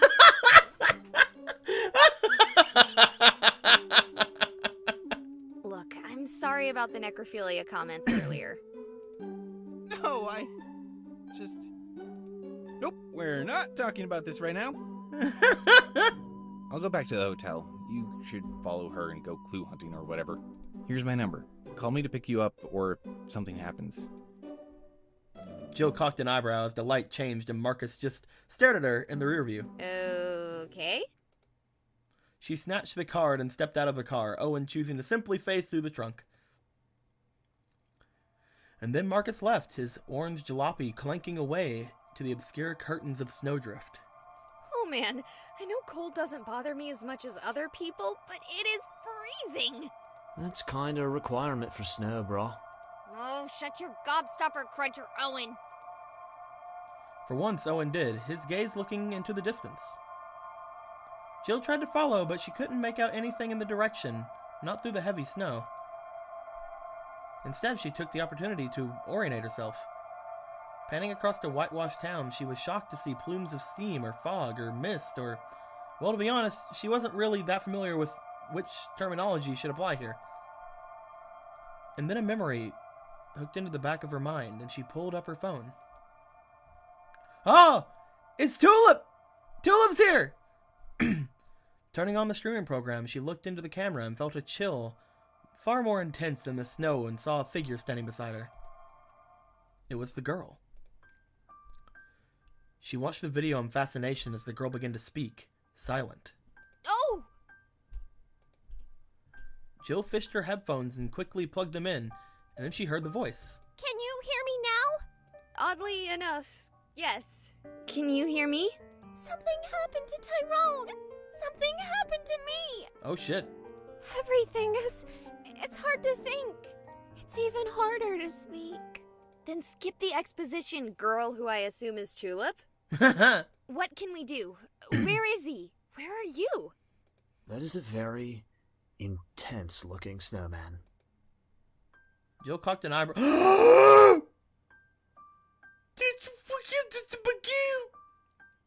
Jill cocked an eyebrow and looked again away from her phone. Something is controlling those things. Something worse than them. Oh. Oh, more showing up. More showing up. There it was, lanky and thin, not the kind of proportions one would normally see on a snowman. There's so many nulls. Abruptly, Jill's phone cut out, and she looked up. The snowman turned towards her. Oh, pumpernickel loaf. Jill didn't take a second glance as she turned, dropping into a breakneck sprint in the space of a gasp of air. Oof! She hit Owen's chest like she had been running into a wall and fell into the biting snow. You're corporal now? It's not coming after us. What? Jill turned. Sure enough, she watched as it began to walk, slowly, almost dreamily, away from the pair. I would say that is a clue. Well, let's just hope your stupid haunting lets me make a stinking phone call. Jill dialed quickly, still watching the creature leave. Hello? I found one of those null thingies, but not only is it ignoring me and Owen, it's walking like it's got someplace to be. Don't follow it. What?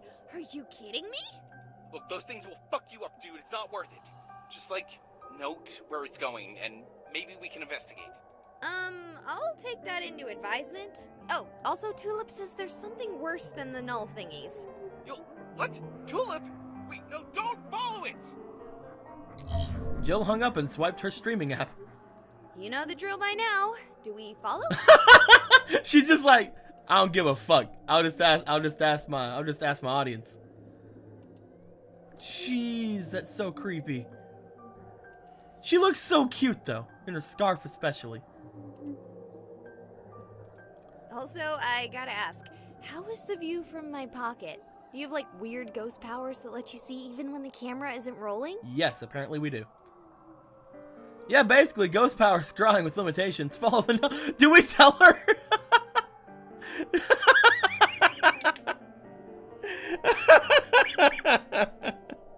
Should we tell her?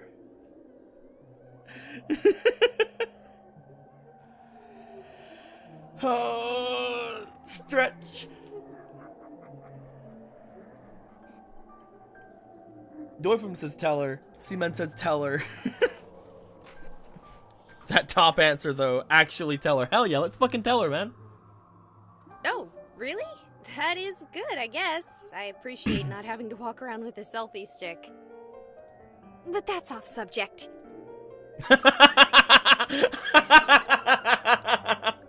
And now we get to do that. Alright, guys, do we follow the null or do we not follow the null? What are we gonna do? Starting now is where I'm gonna start counting them up. And while you guys are doing that, I guess I'll take a drink out of my Powerade.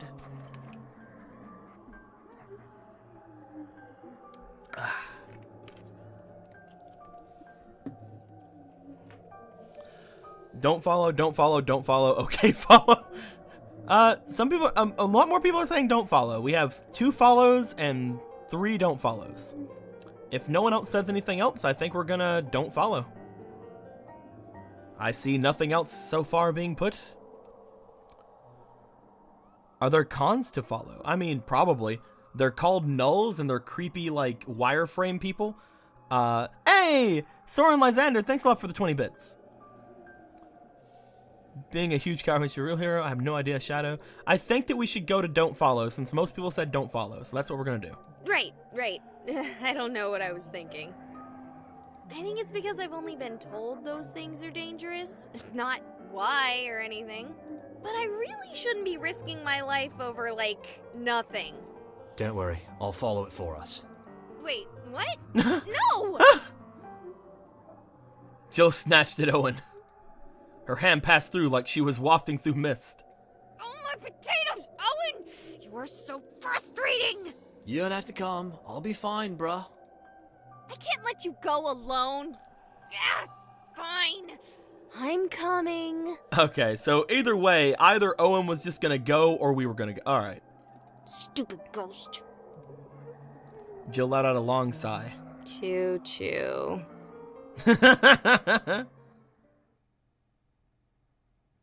Man, you'd think they'd have a burger joint or something. I'm dying here. Kind of people our choice didn't matter. Hey, sometimes it matters, and sometimes it mattered in the first game. You gotta have the choice, man. In the first game, we completely got like a different ending. So, Marcus checked his car's clock. Barely 5 minutes had passed. God damn it, where is she? It's been like 5 minutes and no sign of her or a pizza place. I'm so hungry I could go full-on cannibal in about another 10 minutes. As though right on cue, Ripley's form seemed to coalesce from the wafting waves of snow. I'm not sure if that was ghost shit, or if this is the kind of weather you're really not supposed to be driving in. Ripley began to approach the car, and Marcus's stomach rumbled. He looked down at it with scorn. Dude, I was only kidding about the cannibalism thing. Ripley stepped into the car, not bothering with the door. Everywhere I've gone is locked up because of the blizzard. Oh, it's a blizzard? That explains a lot. Weren't you heading back to the hotel to warm up? What? No, maybe cold is code for hungry. Really? I eat a lot. I don't like getting made fun of for it, so I have code words. Hold on, the music's a little bit loud for me right here. There we go. Turn these down slightly too. Well, I have nothing. I assume you're in the same boat, lest you would have said something. Oh, shit, yes! Jill's following a no. The two sat in silence, only the sound of the whir of the heater. Sorry, could you repeat that? She found a no acting weird and decided to follow it, or I assume she did. She hung up on me. Ripley paused and thought. I have no idea what's going on here. Let's go try to find her. What do you think I've been doing, trying to find her? That, and somewhere with something to eat. God, I could eat a pony right now. Whole. Just drive. Dude, you ate like 23 pancakes!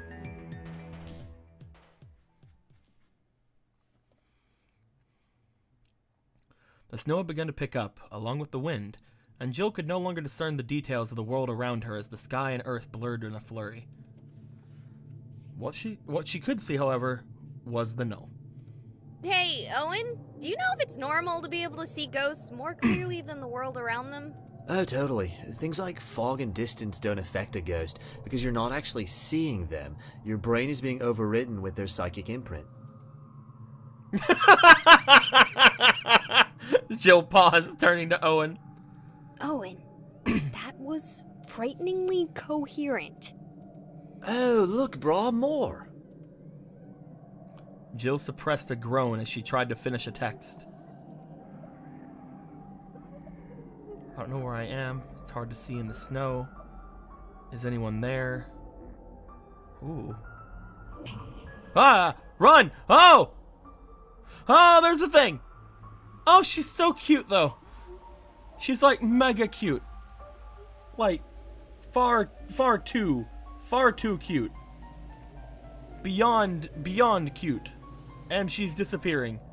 And everything's gone black. Oh, no. This can't be good.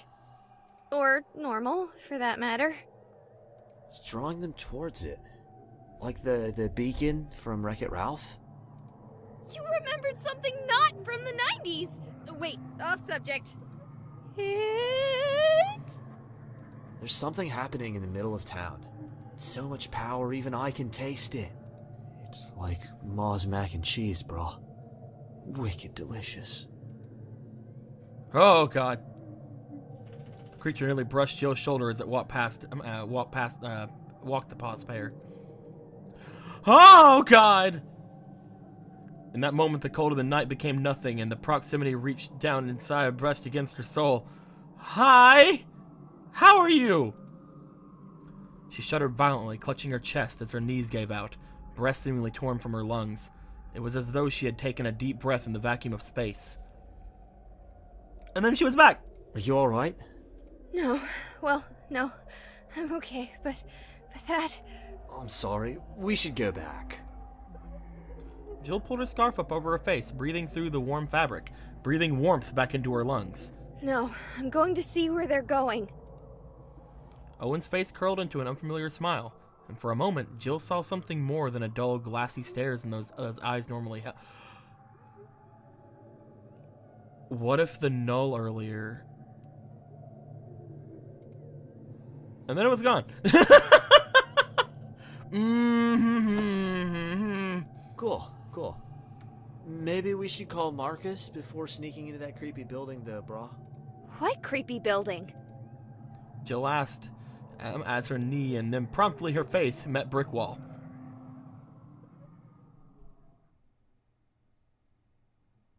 Okay, at this point, I think we're in the middle of City Park. I literally can't see more than a few meters ahead of us, and to be brutally honest, I have no fucking clue how we still have traction.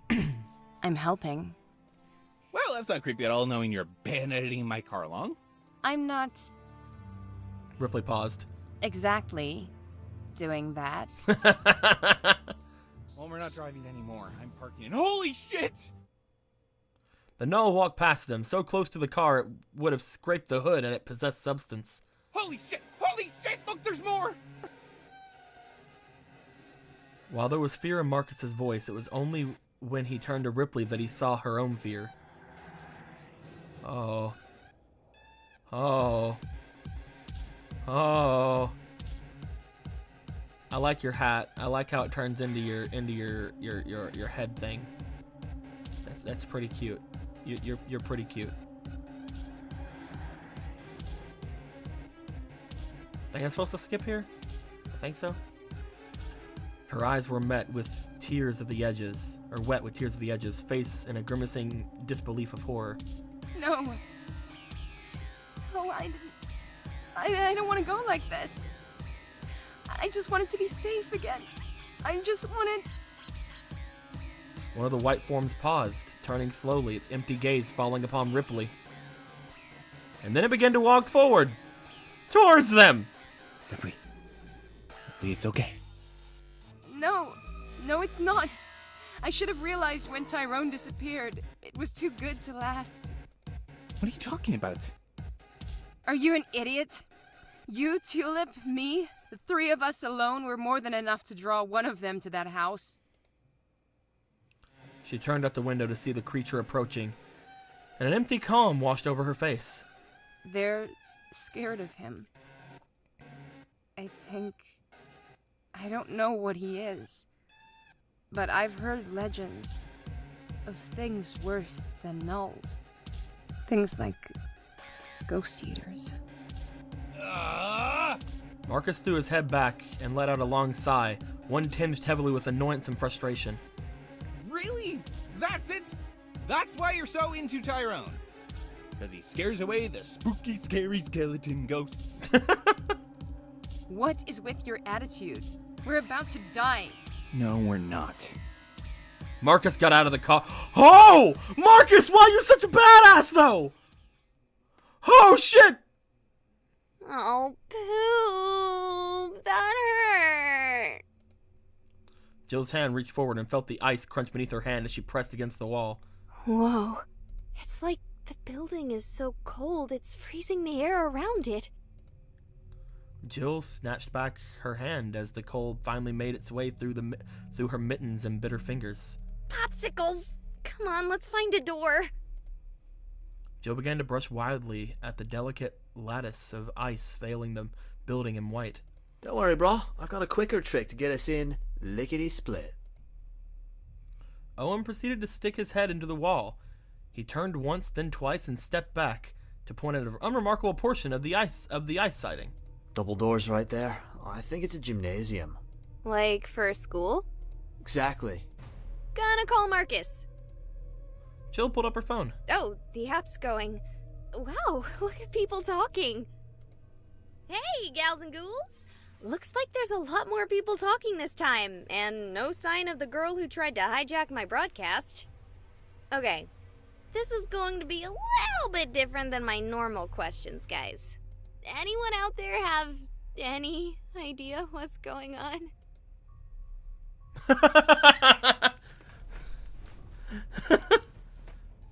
I have no idea. It's a magical snowstorm, right? It's gotta be Ithaqua.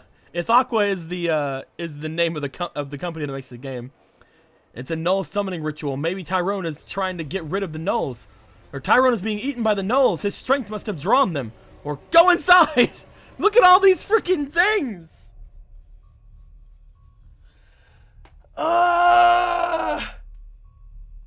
Guys, give me a 1, 2, 3, 4, or 5. Let's go. 1, 2, 3, 4, or 5. The first thing to 3 votes is what we're gonna go for. Stretch. Oh, this is so interesting. 2, 3, 5. Hell yeah, guys. We got a 2, we got a 3, and we got a 5. Ithaqua was a rough cross train? Yeah, I know. I was just also meaning that it was also the name of the company that made this game. I believe that's 3 2s. I mean, look. That is indeed 3 2s. We're gonna go for the magical snowstorm. It's gotta be Ithaqua. Okay, Elder Gods were not included on Ripley's syllabus. Not gonna rule it out, but I can't help but think it would have come up. Then a message in bold red text with a black background, a format that should have been disabled on her channel appeared. Tyrone is going to die. Move. Oh, okay. Huh. Well, that's creepy in a whole new sort of way.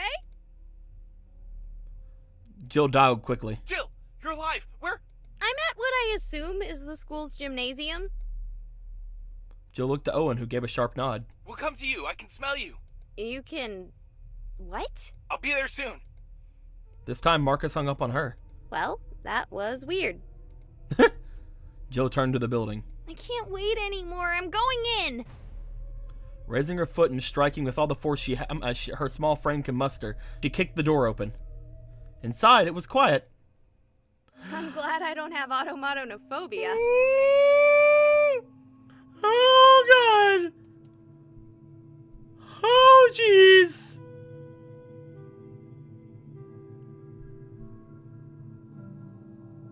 Okay.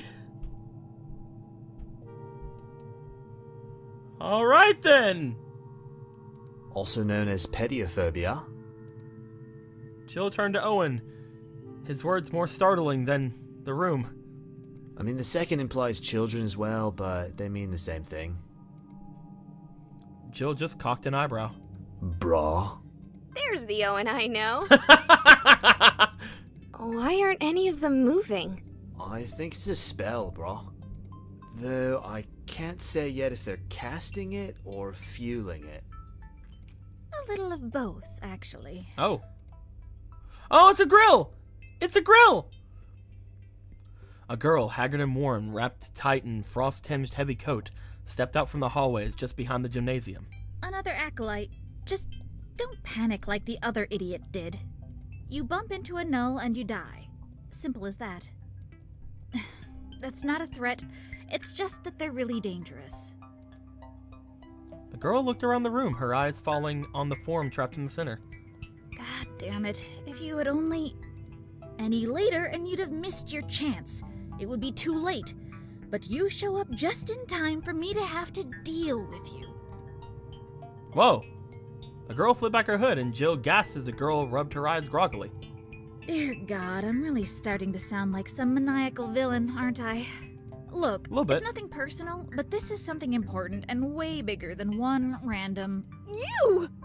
Ah! What? Why are you yelling like that? You're Kiki! You're my rival! It's nice to be recognized, I suppose, but I have no idea who... Holy shit, you're Jill Count! You! Rival? You have like an entire fan base of people obsessed with your horror web series! me you're actually documenting your acolyte work? That shit is all real? Language! Hot tamales, I am live! Ugh, I hate you. Why didn't I think of that? What are you doing here? Momo pulled out a gun from her pocket, her eyes narrow. Oh! None of your business. And I'd suggest reining in your familiar. I can deal with ghosts as easily as my gun can deal with you. Kiki looked thoughtful for a moment. Did that sound as awkward to you as it did to me? I need sleep. Soon, though. Put back your ghost! Owen just walked away. Jill looked at Owen, who had begun to drift away, examining something that was apparently terribly interesting on the floor. Look, I don't know what this all is. Doesn't matter. It's too important for me to risk you messing it up. Does it have to do with the Rookards? Kiki grimaced at the question, looking at Jill with unconcealed suspicion. Yes, it does. Not as ignorant as you claim, huh? You know, I thought it would be harder to kill someone if I knew who they were. Oh. Thanks to it being you, that's not the case. Hey now. Okay! Hey now! Calm down! You are live, girl! You are gonna go to jail!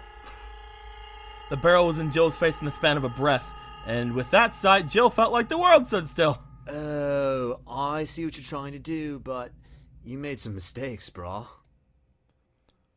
The pregnant silence hung in the air, Kiki's hands suddenly unsteady. With a defiant bark of a laugh, she yelled towards Owen. Ha! No! The original design was the one with the mistakes. That's why we're all like this. Why they are like that. She gestured vaguely to the pillaresque nulls. Nah, brah, right here. You've got this rune putting power to this rune instead of hopping the node and powering this matrix. Totes amateur stuff, brah. Easy to fix, though. Another silence so deep Jill could swear she heard the crystallizing of her own steaming breath in the overwhelming cold. Show me. And with that, the gun was no longer trained on her, and the assailant's attention is on Owen. Jill took a slow breath and pressed her hand to her face, terrified to find a smile on it. Oh, bean burritos, I'm an adrenaline junkie.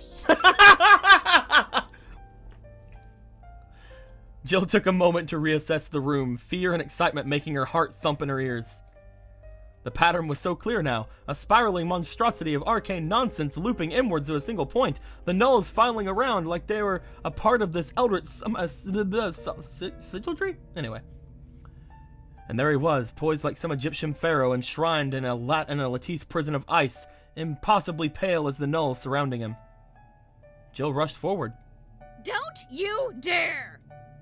She didn't need to see the gun to know it was trained on her again. I have spent decades suffering through this. He showed up one day and there he was, the answer to my prayers. His aura. Can't you see it? No, not really. Can't read auras. You know, it's something I've been meaning to learn to do, though. Ugh, why is such an incompetent acolyte so popular? Who does your editing?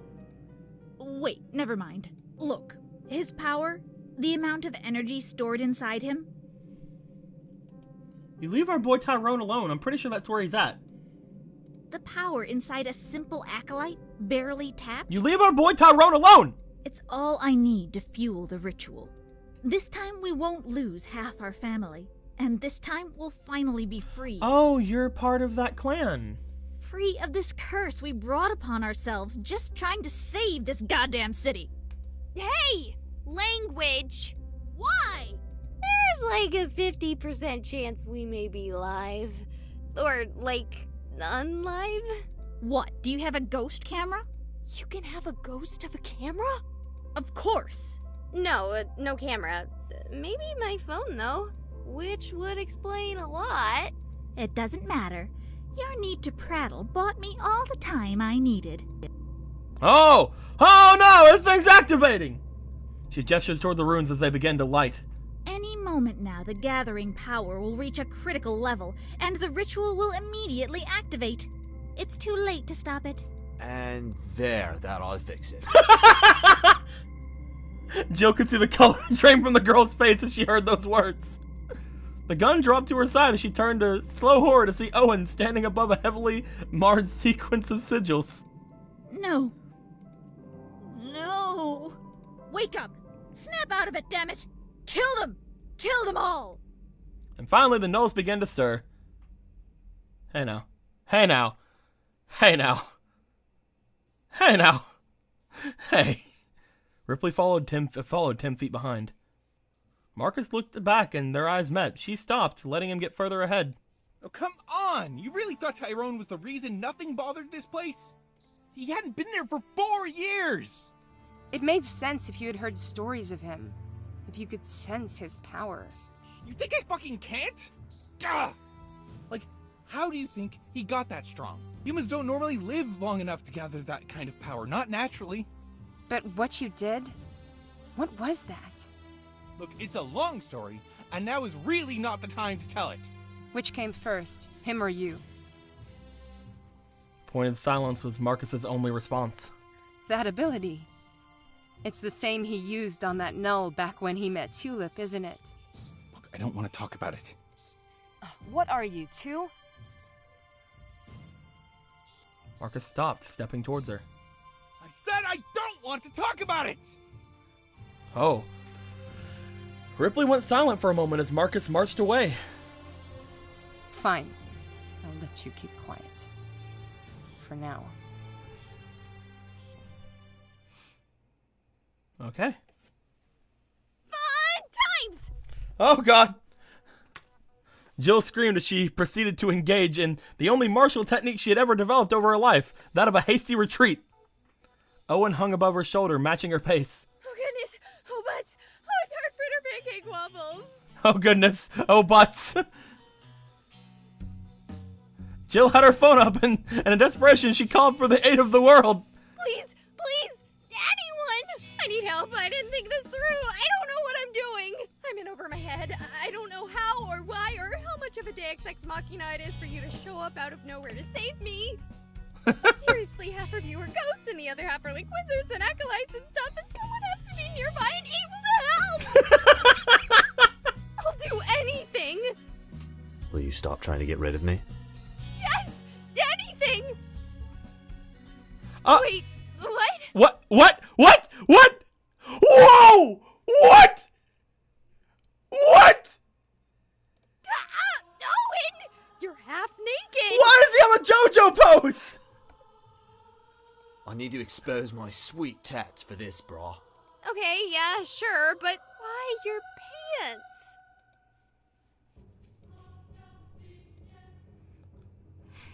It was in that silence that Jill noticed Owen's 2 fingers connecting 2 separate tattoos.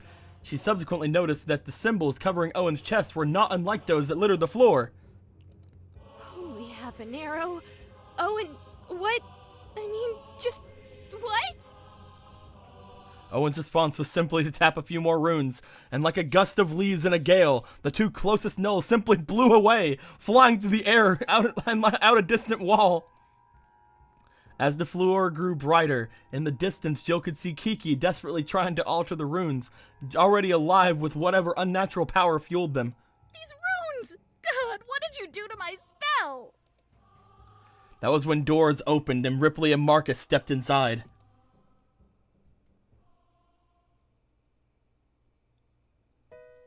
Ripley had seen a lot during her time. Over 200 years of unlife would guarantee that even a recluse like her, decades spent hiding, desperate not to be found, disguising her very existence for the sole purpose of continuing that eternal existence, she at times would wonder what she might have missed.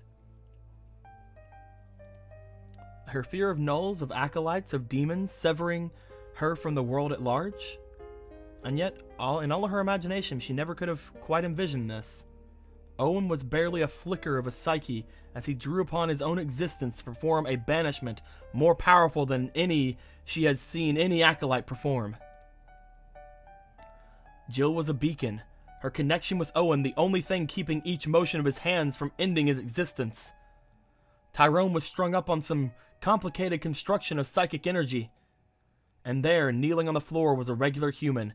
There was no doubt about that in Ripley's mind. The woman was so desperately trying to alter shining runic symbols with her bare hands. You're an expert on ghost stuff, right? You got any idea what's happening here? Probably less than you do, actually. We go help Tyrone? Should we go help Tyrone? We should stop that girl first. What are they up to? Looks like they're trying to rework a ritual at the last minute, with Tyrone as the focus. Sounds bad. Yeah, it might be. But we may do more damage if we interrupt them. Right now, I'm of a mind to help Tyrone first and worry about the consequences later. Then allow me. She'll hardly be the first acolyte I've had to deal with.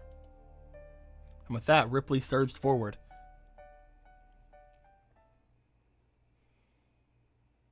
Hey, ghouls and guys, it's your girl, Jill Count here. It's your girl, Jill Count here. Look at that. Look at that fucking sweet face. Look at that face. We're live streaming to you live from the Supernatural Battle Royale in the creepy gymnasium in misty mornings. To be honest, I have very little clue as to what exactly is going on right now. So I'd be like a chess player trying to commentate on a Dota match if I tried. I feel like a chess player trying to commentate on a Dota match. Still, few big updates.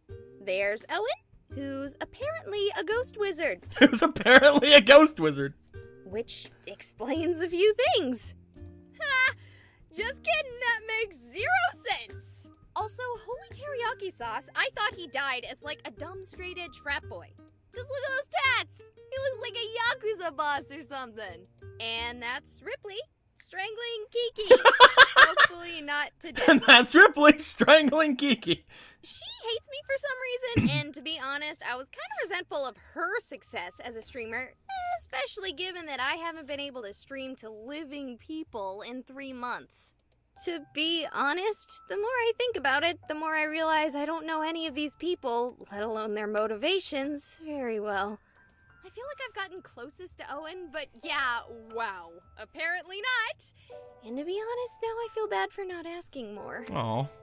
He was in college when he died, I know that much. I wonder where he studied, Scholomance? Oh, look at that little blush on her face. Look at her and how cute she is. Not the WoW one, the Transylvanian one. Oh, look, something's happening in the middle there with... Oh no. I forgot about Tyrone! Oh, Jill nearly dropped her phone as she started seeing now that the latest work of unnatural ice holding Tyrone began to glow. I need just a little more, brah.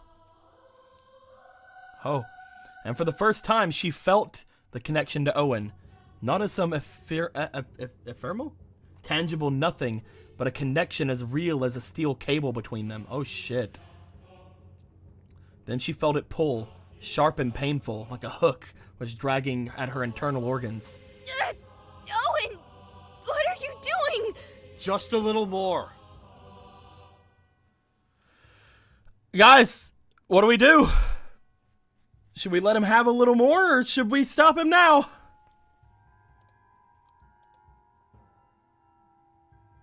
What do you guys think?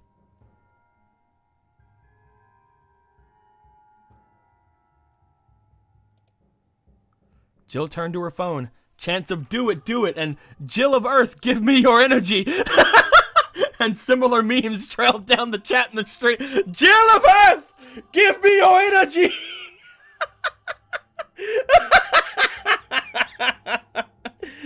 Jill of Earth, give me your energy. What the fuck? I swear to God, if one of you does not put that in chat, there you go. Just do it, loser! Whoa. Just do it, loser, says Tulip.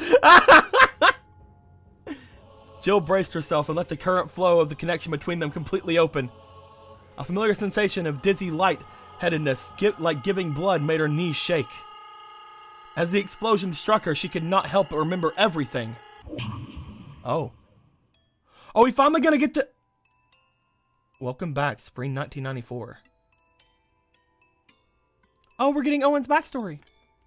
Oh! Look at that occult book. Stars in his eyes. He's like, oh, I'm so interested. Ah. We get to learn about our boy. It's our boy!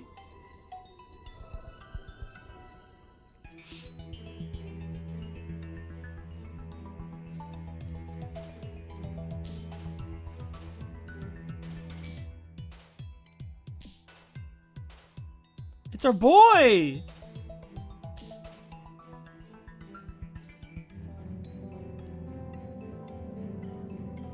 I'm loving the cutscene, yo.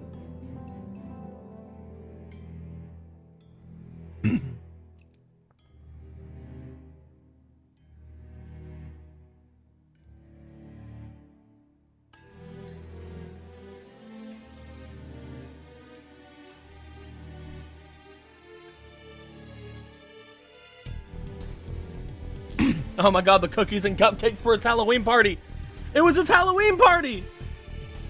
He died on his Halloween party obtaining ultimate power! From Raven? Wait, is that Raven?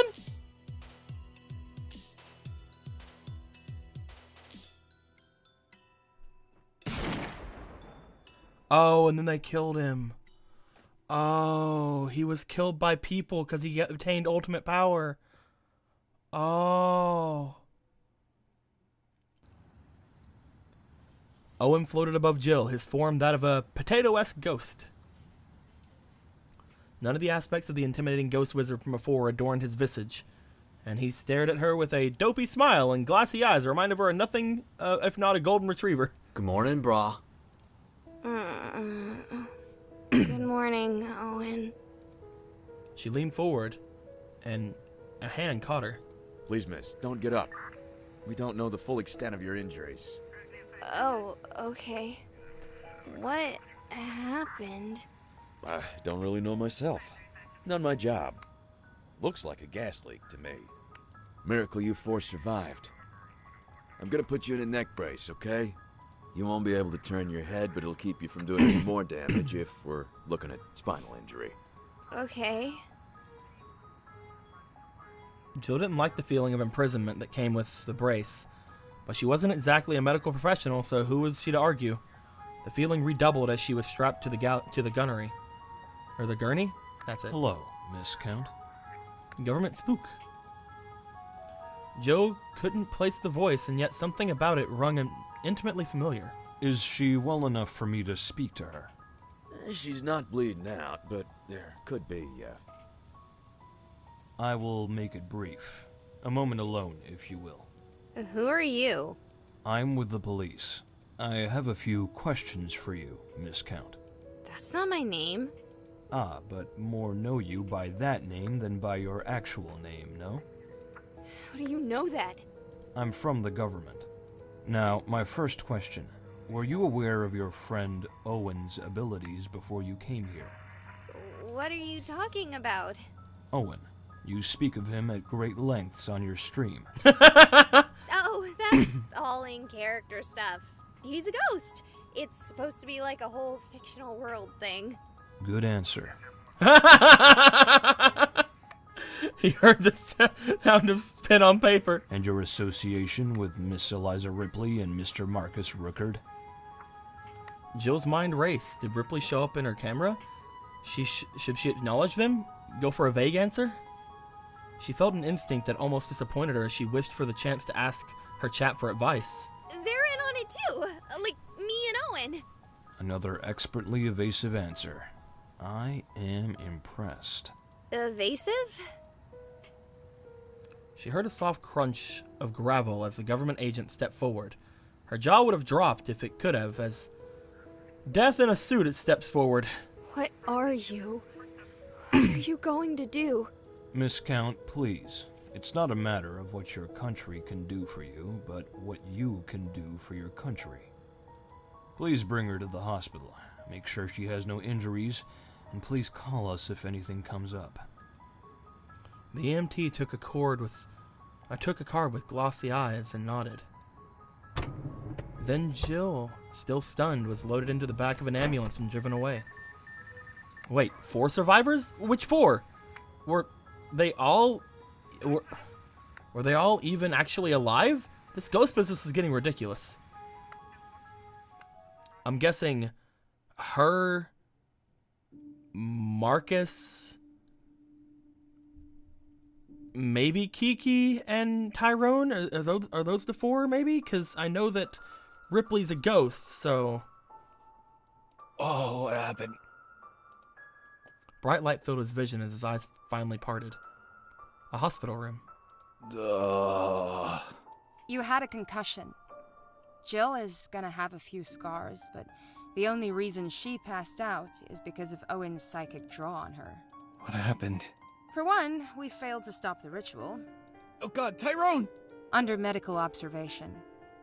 He's in a coma, but the doctors don't know what's wrong with him. Do you? No. To be honest, I barely even recognize him. Oh. He's that disfigured? No, I mean in a psychic sense. Do you have any idea what that ritual was? No. Maybe if it had still been there when I had gone back. But the entire gymnasium is in ruins now. And those symbols, I've really only seen them individually. Used by acolytes and ancient eldritch stuff. That floor had hundreds of them. Do you know at all what we stumbled into? Well, I have one. Ripley came to the side of Marcus's bed and sat down a wallet. Who did you get this from? The girl who kidnapped Tyrone? She's still unconscious. She took a hit a bit worse than yours. Marcus flipped open the wallet with bated breath. Kimberly Rookard! Oh, yep. It could not have been more mundane. Membership cards, credit card, debit card, and ID with the now familiar face. Okay, where is the spooky part? She rolled her eyes and pointed to the name. Kimberly Rookard. Oh. Oh. Would you look at that?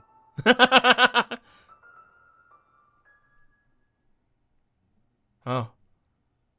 Jill Count! Yeah! Yes?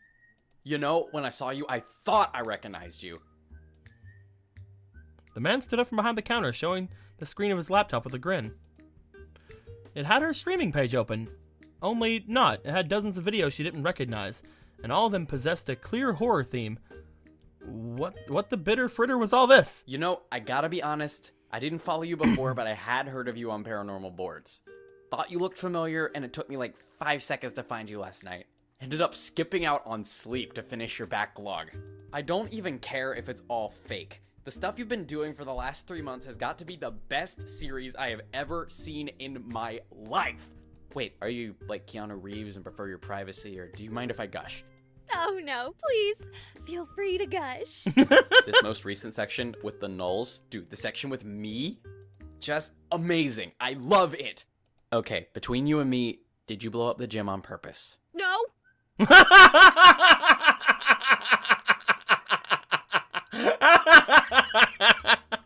Still, it made for a hell of a finish. Oh, that reminds me. Tyrone checked in earlier today. I'm sorry, what? He was in that... Jill bit her tongue and looked up towards the rooms. A man in a black hood looked down on her. Owen leaning nonchalantly against the railing at his side, clearly speaking. Never mind. I need to go speak with him. Would you mind if we talk more later? I'd really appreciate that, actually. Oh, and fair warning, I saw a detective, or maybe a Fed head up there with him. Jill froze. What did the agent look like? Dark suit, sunglasses, earpiece, reminded me of Agent Smith. Anything else? Skin color? Hair? Jill watched in silent horror as the man's eyes seemed to glaze. I think he had dark hair. Oh, shit. Thanks. I'll talk to you later. Well, great! Oh, why are you invisible? Why are you invisible, Tyrone? Jill rushed up the stairs and found herself facing the trio. Not sure of where to begin, she stayed silent, waiting for the others to speak. None chose to do so, opting instead to all meet her gaze. As time passed, Owen began to hum. He's glitching out the same way that Tulip was. Okay, that's enough of that. You're still alive. Why are you a ghost? You stop humming. And you, what even are you? Tyrone made to speak, but a gesture from the figure in the hood in the suit silenced him. Tyrone is no ghost. A term for what he is doing might be astral projecting. I am Agent Smith. Like from The Matrix, yes, I've heard the joke before, Owen.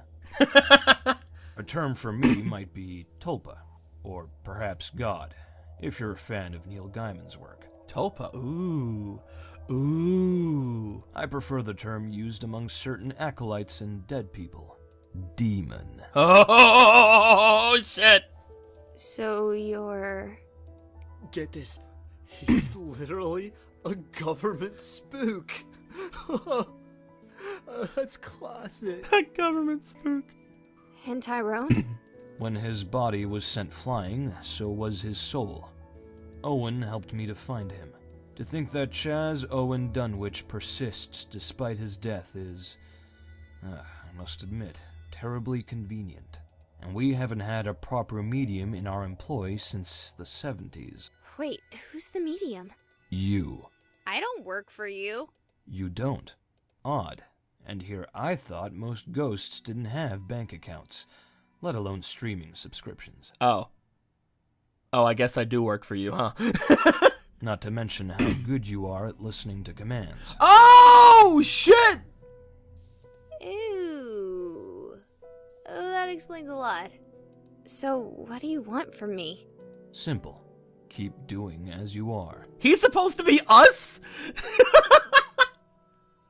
There's always another happening haunting our hallowed halls, and a medium with a ghost wizard familiar, well, that seems too powerful a tool to ignore. Can you at least help me with Owen? Brah. His haunting is driving me crazy. If you need help, you really should ask the expert. Then let me talk to Tyrone. What? No, I have to get Tyrone back to his body.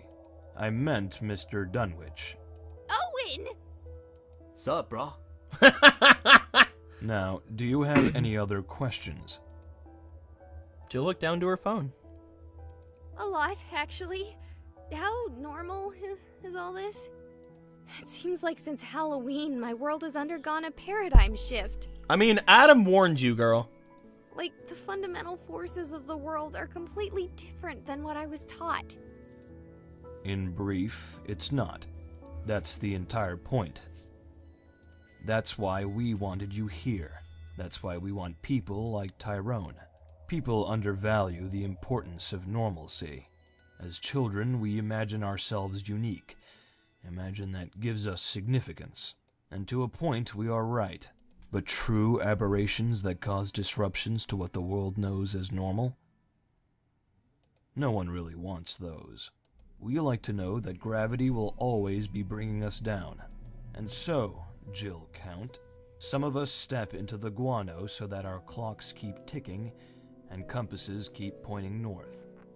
That was a wordy response, but I get it.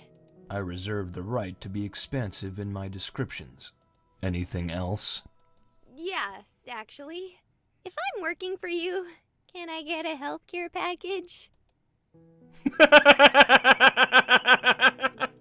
No. Oh, come on! What about dental or 401k?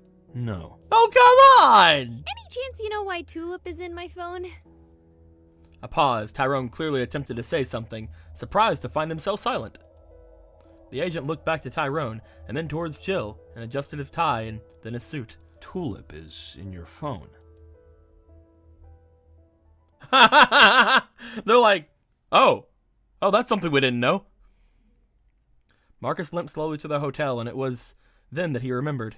Stairs! My only weakness! It could be worse. You could be here alone. Stay here. I'll get our stuff. I'm pretty sure only Jill and I brought anything. I was trying to sidestep the fact that you're making me carry all your crap. Jill already has her things loaded. So really, I'm going upstairs to play bellhop for you. Well, I am eternally grateful for your kindness. You better be. With that, Marcus watched Ripley ascend the stairs. Wow, she really likes you. Oh, jeez, you snuck up on me. Nah, you were just distracted. Anyway, checking out, I assume? Yeah, enough adventure and misty mornings for all of us. I imagine. I think you drowned our town's entire adventure supply for the next decade in one go. Want me to just charge it to the card we have on file? Yep. Oh, and before I forget, you had a letter come in while you were at the hospital. A letter? Who the heck would know to reach me here? No idea, but it wasn't like some creepy dude in a cloak delivered it. It came in with the regular mail. The man handed the letter off to Marcus, and what struck Marcus was not that it was extraordinary, but how mundane it looked. The damn thing looked like it was probably going to contain spam or a credit card offer. Thanks. Marcus limped to the seat in the foyer and tore the letter open. Dear Mr. Rookard, we are happy to hear your bloodline persists in you. Our bloodline persists in you. We assure you that you and Kimberly are not alone, nor are the Knulls our only legacy. We look forward to speaking with you in the future. Sincerely, House Rookard. Aw, cute.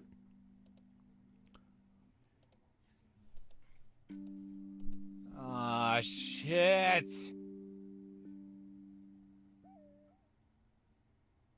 Okay, Owen? Or do you prefer Chaz? No way, Chaz is my father.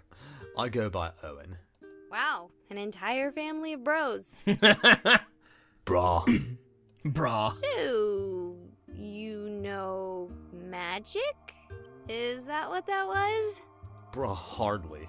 It's more like spiritual essence circuits. So do you remember anything? Some. Mostly, it's all a fog, bruh. But it's getting better thanks to you.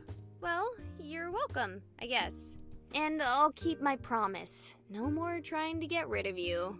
Nice. Nice. Nice. Hey guys, it's nice.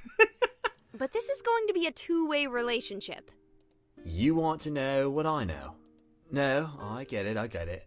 Is that something you can do? I don't know, maybe? It's hard to think sometimes. Owen's eyes seemed to grow glassy at that. He began to flicker to his more potato-y ghost form. Are we ready to go? I'm back and ready to go. I guess I am too.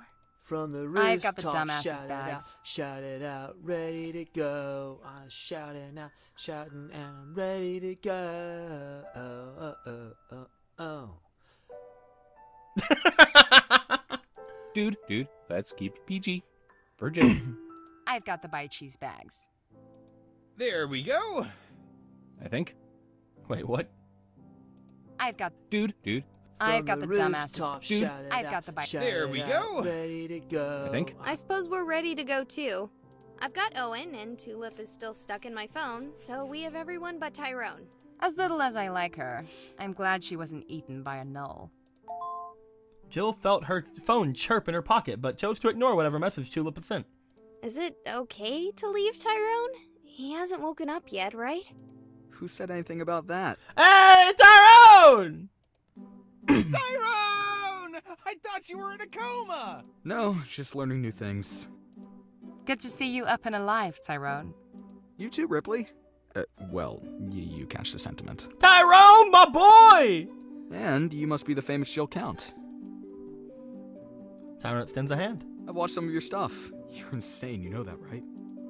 That's pretty much the only explanation I have for my life right now. So yeah, I do. They meet! The two protagonists from the first game, they meet! If we're going to do a caravan, anyone want to come with me? Me! I'm going with Tyrone. Here, Ripley, you can drive my car.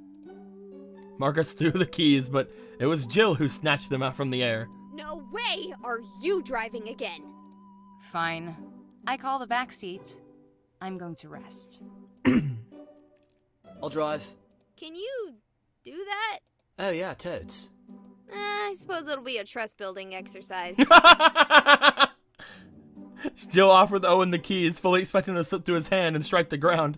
As part of their, a small part of her song, part of it was saying that she saw his hand close around them and lift. He was getting better. No flying off the road, okay? Flying on the road is okay though. Sure. Cool. Jill climbed into the car.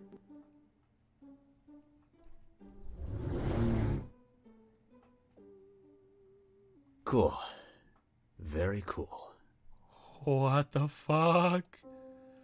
What the fuck? He's gonna actually fly?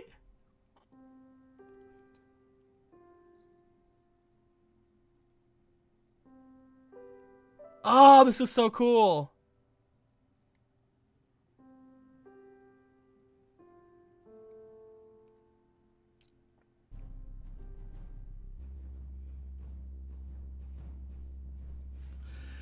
Oh.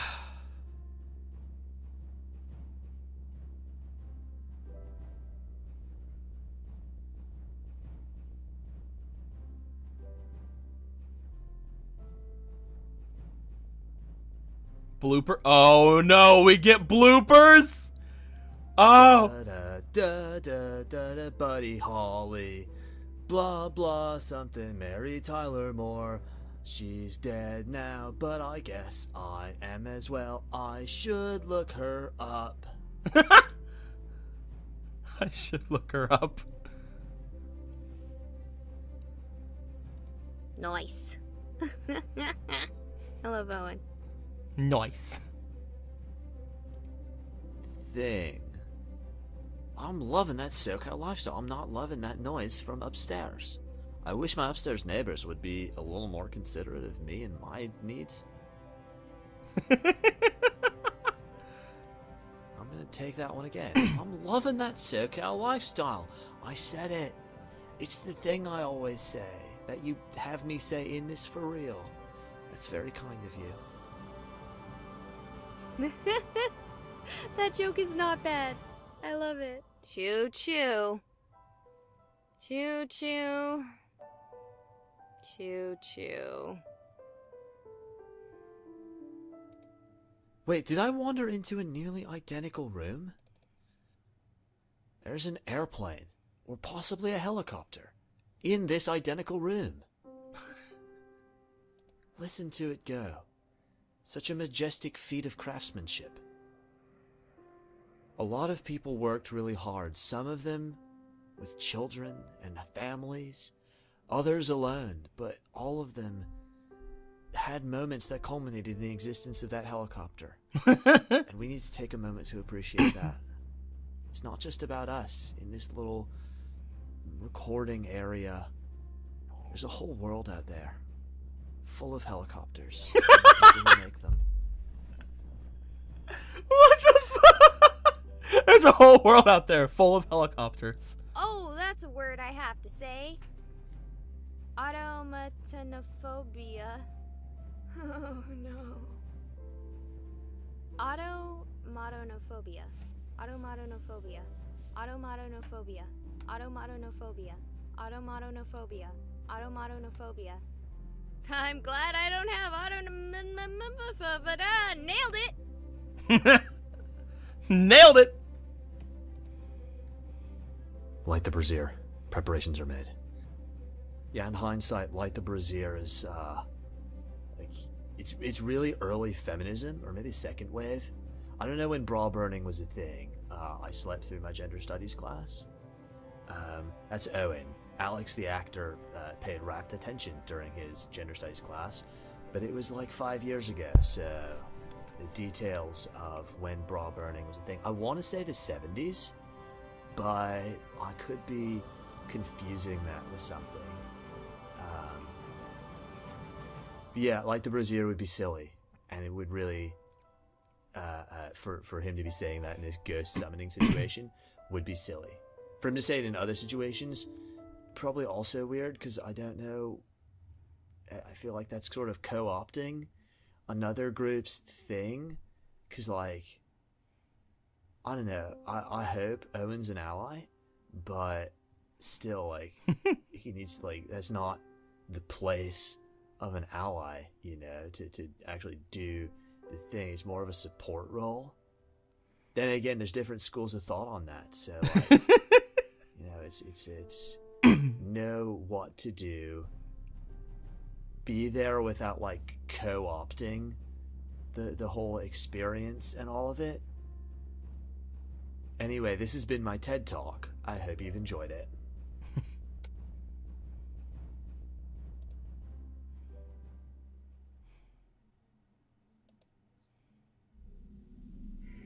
Oh. Oh God! What? Hey! What? Hey! Hey now! What was that? The hell was that? Hey! He got his DS! Tulip is freaking crushing hard on Tyrone.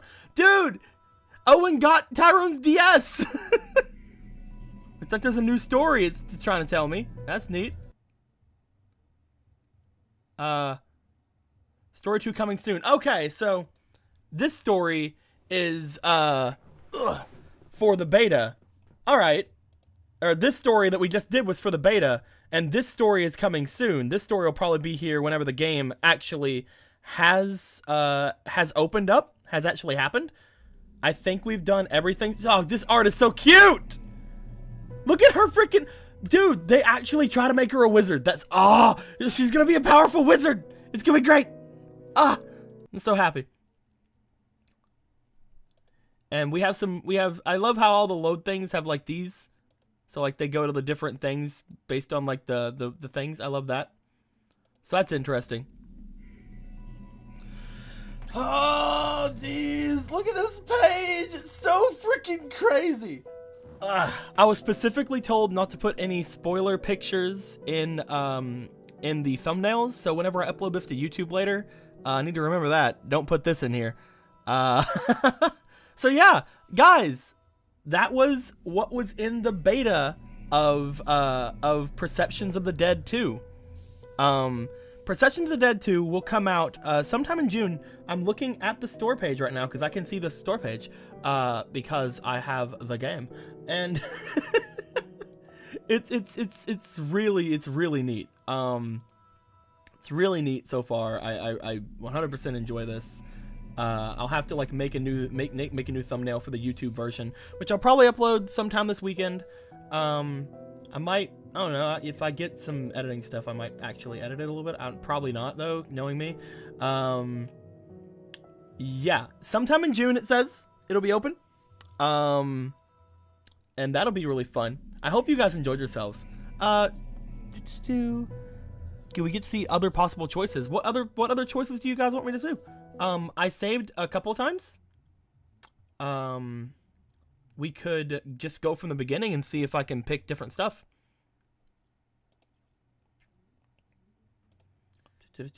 Options. Skip all scene text. Let's do the skip thing. Is something wrong? There's a cracked ghost in the restroom. I don't think the owner was joking about the OD. Does not look like that he really did anything. Should I go with him? There's only one option here. What? Don't bother.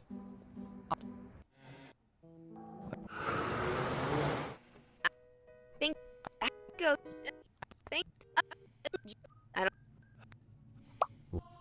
He just pops. I love it. Jill, you're so cute. I would pet you so hard.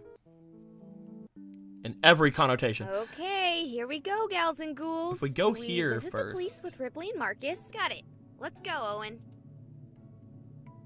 Jill hurried after the pair. What happens here? Okay, yep, it's just the same. So we got the extra content there.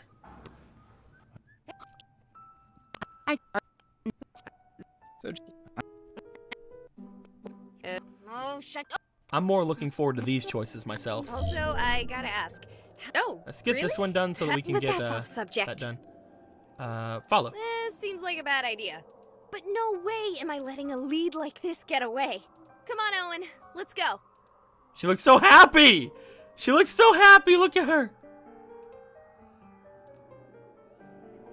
Jill shrugged and began to follow. Is this just gonna be more stuff? Man, you'd think they'd have a bird. Yep. Just. I think the only one that's gonna give us a different something is like one of the last ones. Have any idea what's going on? Well, obviously the gnolls it's a null summoning ritual. Maybe Tyrone is trying to get rid of the null. No, it's Tyrone's being eaten by the gnolls. His strength must have drawn them. Let's not even think about that possibility. Then a message in bold red text. Okay. Thanks. Freaking Kiki, man. Like, I'm Just a guessing little this more. one is the one that really has an effect. Stop him now. Joke on the grunts are a bum replay enough to see a big red X emoji in the chat. Damn it! Owen! No! The connection snapped. As the explosion struck her, she could remember nothing, not even where she was. Oh. Hey, we died! Hey! We're fucking dead!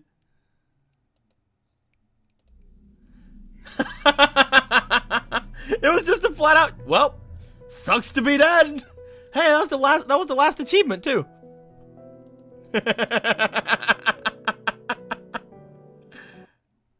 Oh, jeez. Let him have it. Is there anything else after that? I mean, to be fair, I wouldn't expect anyone to live through that situation without Owen, so I'm glad that they didn't actually be like, oh man, I guess everything's still fine. Nice. Light the brazier. Preparations are made. Okay. I love Owen. Well, that's basically... Dude, look at that face, though! Like, on everyone. Everyone's freaky in that. I love her with the hood pulled up. She's so freaking cute! Ugh! I want to touch her butt. Anyway, so... I'm kidding. Alright. Anyway. There doesn't really seem to be any special endings or anything in this one. Perhaps it's, again, because it's the beta one. They didn't really want like everything to be shown through there. I understand that. Look at that DS though. Does anything happen to the DS when everything's go forward? He's still holding the DS. Oh man, this is fun, guys. I had a lot of fun here. I hope you guys had a lot of fun as well. We had a how long have we been going on? Around normal stream time, 2.5 hours.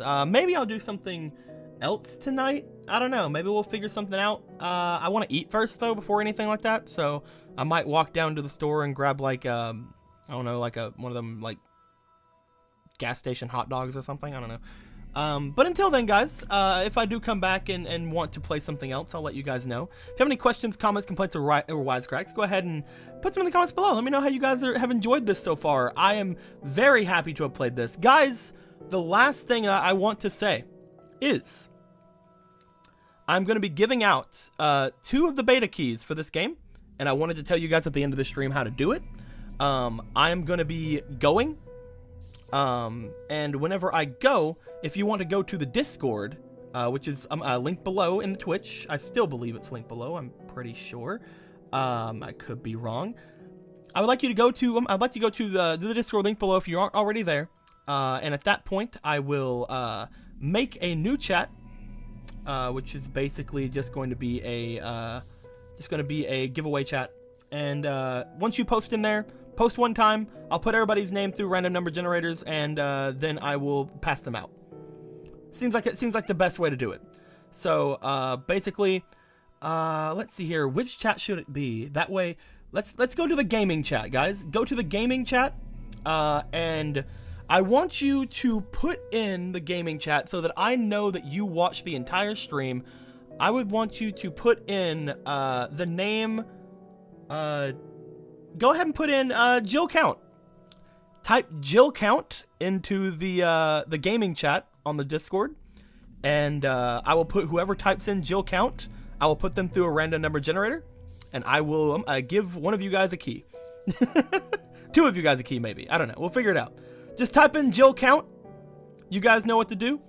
And as soon as you type it in, don't tell anyone else. If I see you guys telling other people to do it, don't tell anybody else. You don't tell nobody. This is how we're gonna do this. Only people who are here, they get the game. I'll give it about 30 minutes and I'll pass them out. But until next time, guys, like always, have any questions, comments, wisecracks in the comments below. And by comments below, I mean we're not on YouTube anymore, so go to the Discord and do that. And until next time, guys, later days. Ah, this is so good. I fucking love this game so much.